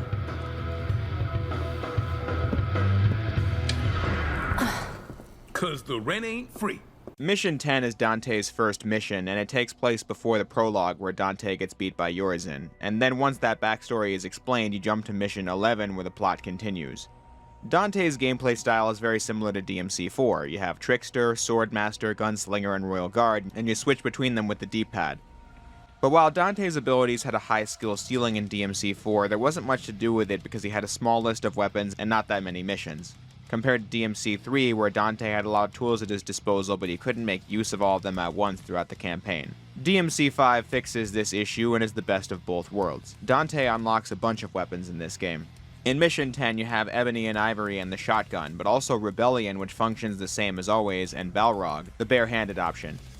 This is easily the best one in the series. In all the previous bare-handed weapons, punching and kicking would just be a part of the attack combo, but here, Balrog is essentially two weapons. You have the punch mode where you keep doing punches to ignite the flames of the gauntlets and release explosive charge punches on enemies and bosses, and then you can switch to the kick function, which has its own set of moves, upping the freedom you get with the weapon and increasing its stylish potential. It's super satisfying to use. In Mission 10, you see Rebellion break from the fight, and in Missions 11 and 12, Dante uses the Devil Sword Sparta to fight, but its moveset is the same as Rebellion. In Mission 11, you can find Lady's rocket launcher hidden, and in mid-air, this is pretty useful as you send a missile down to the ground which sends enemies back up to you to continue the air combo if you just finished a guy off. Missions 11 and 12 are so great because the designers are making levels specifically for Dante. He's a much more difficult character to use than Nero or V, and so he's introduced halfway through the game and his levels are more difficult, like Mission 12 being kind of a maze you need to navigate through, but along the way you'll get to try your hand at all of Dante's combat styles. The greatest reward for Dante having his own stages is the original boss fights. DMC 4 bosses were definitely Nero battles, but they worked fine for Dante. But take Cavalier Angelo as the perfect example of what a ground-up boss for Dante looks like. She shoots projectiles, perfect for either Trickster or Royal Guard. The boss will fight from a distance and will rapidly get up close to attack, and your various styles and weapons can counteract this in a variety of ways. I love this boss fight, and on this playthrough I had a near flawless victory. I didn't even have all the weapons unlocked at this point. Not to brag or anything, but I thought this was pretty based gameplay.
From this, you unlock one of DMC's raddest weapons, Cavalier. Dante turns pieces of that knight armor into a motorcycle he rides around on, but he can tear it in half and turn them into saws that shred demons. Every attack with this weapon feels really weighty and satisfying, and it tears through health bars like nothing else.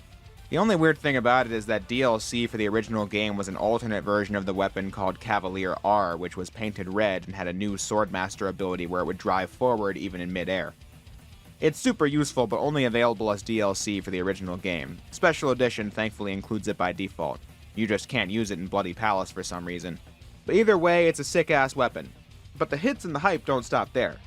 Dante realizes that if Virgil used Yamato to separate his human and demon halves, what would happen if he used Rebellion on himself like that?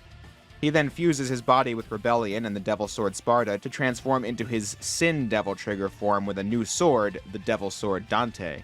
The DSD is the best sword in the game and comes with many perks that the other two don't, like Virgil-esque summon swords, the ability to do air combos with any style active, and some new combos. The Sin Devil Trigger is a blast to use because you become nearly unstoppable as you slice through everything in your path, even breaking Urizen's impenetrable shield and kicking his ass for a bit. The gauge for this form is filled primarily by holding a button to transfer your regular DT gauge into it, which is a great risk versus reward system. The reward is getting to use the Sin Devil Trigger, but the risk is that you won't have regular Devil Trigger, which will allow you to be more powerful and regain some health.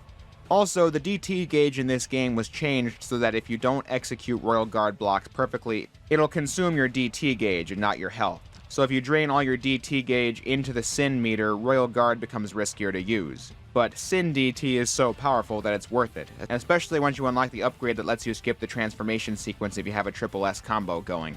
And I'm sure, to someone who's never played Devil May Cry 5, the last paragraph was the biggest word salad you've ever heard, but anyway, in the final missions, Dante gets another rocket launcher which you can use in tandem with the one you found in Mission 11 that makes it even quicker on the draw when doing the air combo tactic I mentioned before, and then in Mission 16 Dante gets Cerberus back, only it's more powerful than it was in DMC 3.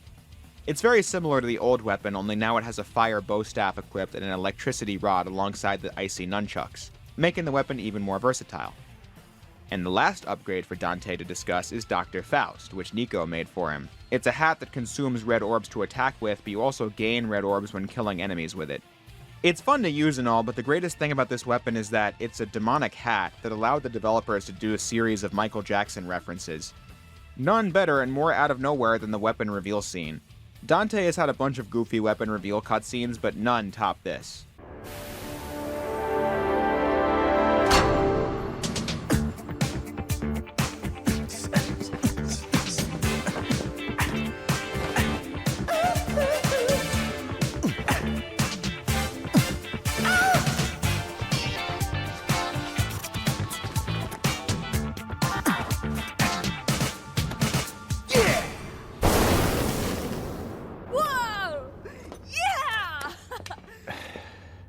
I'll take that. In general, I think DMC 5 is the funniest game in the series by far. The best DMC plots have had equal parts outrageous action and spectacle, but also heartfelt story beats, and I think DMC 5 nails both really well. There's just something about the way the characters talk in this game and the delivery of the lines that makes every quippy line hit so well for me. The underworld as king. King? You? I don't know. I mean, you're a big guy and all, but you seem more like a knuckle-scrapping fart in the wind than anything else. No offense. I can quote whole scenes from this game because the characters are so believable and entertaining. See, she wants to invite you to her birthday party, but your phone is disconnected. You're a smart one, Morrison. You noticed the electric and water out too? I expected nothing less. So what's the good news? Oh, I got a gig. Cash up front. Cash up front. This I like. The water needs turning on and those toilets need flushing. The story balances tone so well that you never feel a joke is out of place, or even notice when it gets more serious because it's all so natural. At the end of the game, the three hunters team up in Mission 13, where you choose which one you play as. Naturally, I just picked Dante. Then the trio is separated and you play as V in Mission 14, Nero in Mission 15, and then Dante for the rest of the game, barring the final boss. I only bring up this series of missions just to highlight how Mission 14, Diverging Point V, is always one I get apprehensive about replaying. And not even for my usual distaste of boss rushes. This part on Devil Hunter mode is actually pretty easy if you're strategic about it. V has to fight 3 of the earlier bosses, but you start without your familiars and you have to recover them one by one. I just have such a bad memory of this mission from my first playthrough. because I picked Griffin in the Cavalier Angelo fight and was stuck on this boss for what felt like 10 minutes. But now I know better. I picked Shadow first, which makes pretty short work of the boss free fights, and then Griffin and Nightmare only making whichever ones you pick second and third even more straightforward. All this leads to the third act, where Dante defeats Urizen, and V, on the verge of death himself, decides to deliver the final blow. Which was actually the plan all along, as this restores Virgil to his original form, more powerful than ever. Leaving Nero with a lot of questions, and he gets the big answer.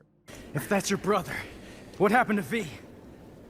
He returned to himself. Go home, Nero. This doesn't concern you. Like hell. I lost my right arm because of him! This is not your fight. I need to stop him, and that's all that matters. I'm not gonna let you have all the fun, Dante! You don't get it. Let me guess. I'm dead weight? Well, you can That's show not it! it, Nero. What is it then? He's your father!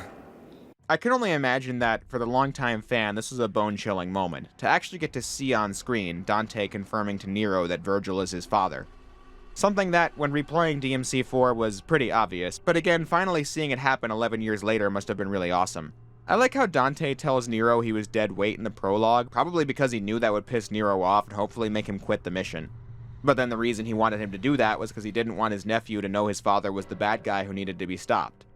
It's kinda sweet in Dante's own way. I had the feeling the first time I saw you, but I just wasn't sure.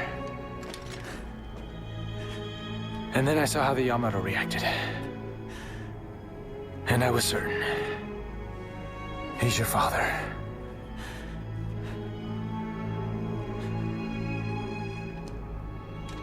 Now he needs an ass kicking.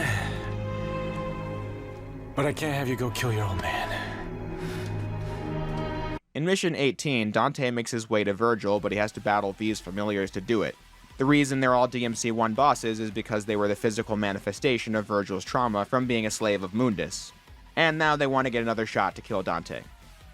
Each part of the battle playing remixes of the DMC1 battle themes in the background. It's great fan service. One more round. It's like I'm back on Malay Island. Though I do think this is one of the hardest missions to S-rank in the whole game, because Nightmare packs a real punch. And that's after having battled Griffin and Shadow multiple times too.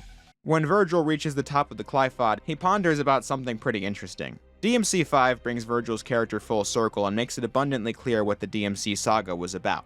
Devil May Cry 5 shows a flashback of the day Mundus' forces attacked Dante and Virgil's childhood home, and how their mother managed to save Dante and died trying to find Virgil, leaving Virgil alone to fend for himself and awaken his demonic powers from an early age. Dante revealed to Urizen in Mission 17 that he wasn't abandoned, Eva just died trying to save him too. With that knowledge, Virgil wonders, That day, if our positions were switched, would our fates be different?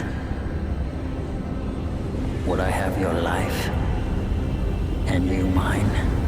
As V, Virgil was more in touch with his emotions and admitted that all he ever really wanted was to feel safe and protected. As a child, he could only find that from himself. Which is why, in DMC 3, he told Dante, Might controls everything, and without strength, you cannot protect anything, let alone yourself. He rejected his humanity to be all-powerful so that he would never feel vulnerable again, but he found himself repeatedly defeated by Dante, and his arrogance led to his being defeated and enslaved by Mundus, to which he was then defeated by Dante again.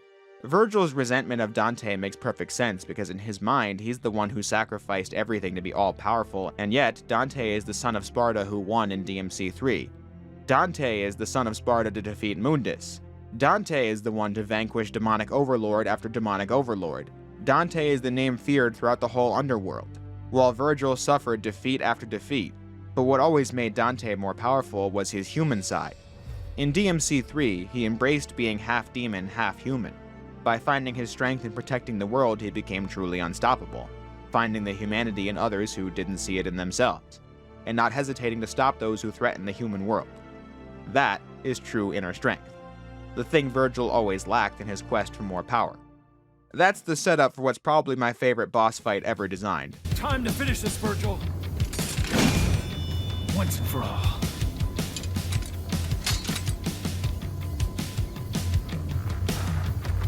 I've replayed Mission 19 of DMC 5 probably hundreds of times because it's a no BS clash of equals, Virgil and Dante at their most powerful. This fight has no quick time events or regular enemies to defeat, you just have to show every skill you've learned against a ludicrously OP opponent. Virgil's attacks are fast and fierce and do a lot of damage. But like the best Dante bosses, all your styles and weapons are put to the test here. There are countless ways to go about battling this boss and all are equally valid. Personally, I like to Royal Guard block most of his attacks at the beginning so I have a full gauge, and around the middle of the fight he'll fly into the air and dive into you. Doing the Royal Release on this attack with a full Royal Guard gauge does a wicked amount of damage.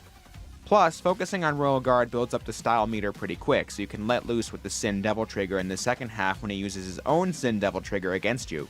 Again, I've played this boss hundreds of times, but it's just so satisfying and replayable that I never get sick of it. The only complaint I can muster up is that on Devil Hunter mode, Virgil's a little too easy to beat. He doesn't attack as aggressively as he does on Son of Sparta or DMD mode, and he takes a lot of damage from your attacks. I get it's normal mode, but the DMC 3 battle was more difficult than the normal mode battle in this game. But the higher difficulties really bring out the best in this encounter. It ends when Dante tells Virgil that Nero is his son, which Virgil didn't even know. Speaking of Nero, he's had a crisis of confidence due to finding the family he never knew he had. V told Nero that Dante and Virgil were destined to fight, but an orphan like Nero doesn't see it that way. He thinks that if you have family, you should fight to protect it. One call with Kyrie restores his confidence as he sets out to intervene. Father and son battle on the final boss, which is also a little too easy on normal mode, but the moment is one of the sickest in gaming. Nero regrows an arm and activates his own devil trigger to fight against Virgil. And the first time you use it really capitalizes on the moment. Fuck you! Seriously now?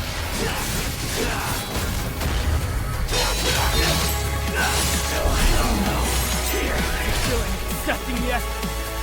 Resistance or your strength? Both fucking assholes! Once you activate your DT, the music turns into Silver Bullet, a remix of Devil Trigger which sounds fantastic and is really climactic and emotional as the theme of Nero conquering all his personal demons and asserting himself as powerful in his own right against his supremely power-hungry father. The battle resulting in Dante and Virgil putting aside their differences and traveling to the underworld to sever the Qliphoth roots and save the world from a demonic takeover. Ending the game on a really funny note as Virgil and Dante just bicker back and forth while effortlessly tearing demons apart, knowing they can do so because Nero is in the human world protecting it while they're gone settling business in the underworld. Don't you dare say it, Catbot! DMC 5 is not a long game. Beating the campaign on normal mode takes about 7 hours if you're watching all the cutscenes and trying to do all the secret missions. Or at least that's roughly how long my full completion playthrough took for the video. But the beauty of DMC 5 is that beating the campaign is just the beginning. Obviously you can try your hand at higher difficulties like Son of Sparta or Dante Must Die, but now there's the Virgil campaign and there's Bloody Palace, which is 100 floors of high-octane action. This is the best version in the series because it even comes with the ability to practice floors you've already beaten, which is how I got so good at some of the bosses like Cavalier Angelo. But anyway, Nero and Dante both still have more mechanics to work with after the game is over. Nero unlocked his DT in the final boss, but you can use it in regular gameplay, and since his arm is back at the end, the Devil Bringer is back with it. So Nero becomes a whole new character after beating the game. You can still use the Devil Breakers, but it's an addition to the Devil Bringer and his own Devil Trigger. And Dante can just go mad with the upgrades too. Like how you can fully customize your weapon wheel to where you have Rebellion, the Devil Sword Sparta, and the Devil Sword Dante all on the same weapon wheel. I can't even explain it, it's just so oddly satisfying to be able to pull off consecutive sword attacks with 3 different swords. It keeps the style meter high because it's technically a different weapon even if you're spamming attacks. At the end of the day, the best way for me to describe Devil May Cry 5 is to say it's one of the most fun games I've ever played. There are many games I've been addicted to in my life, but what makes DMC 5 stand so tall amongst them to be one of my all-time favorite games is just how perfect the experience is when playing Nero, Dante, and Virgil levels.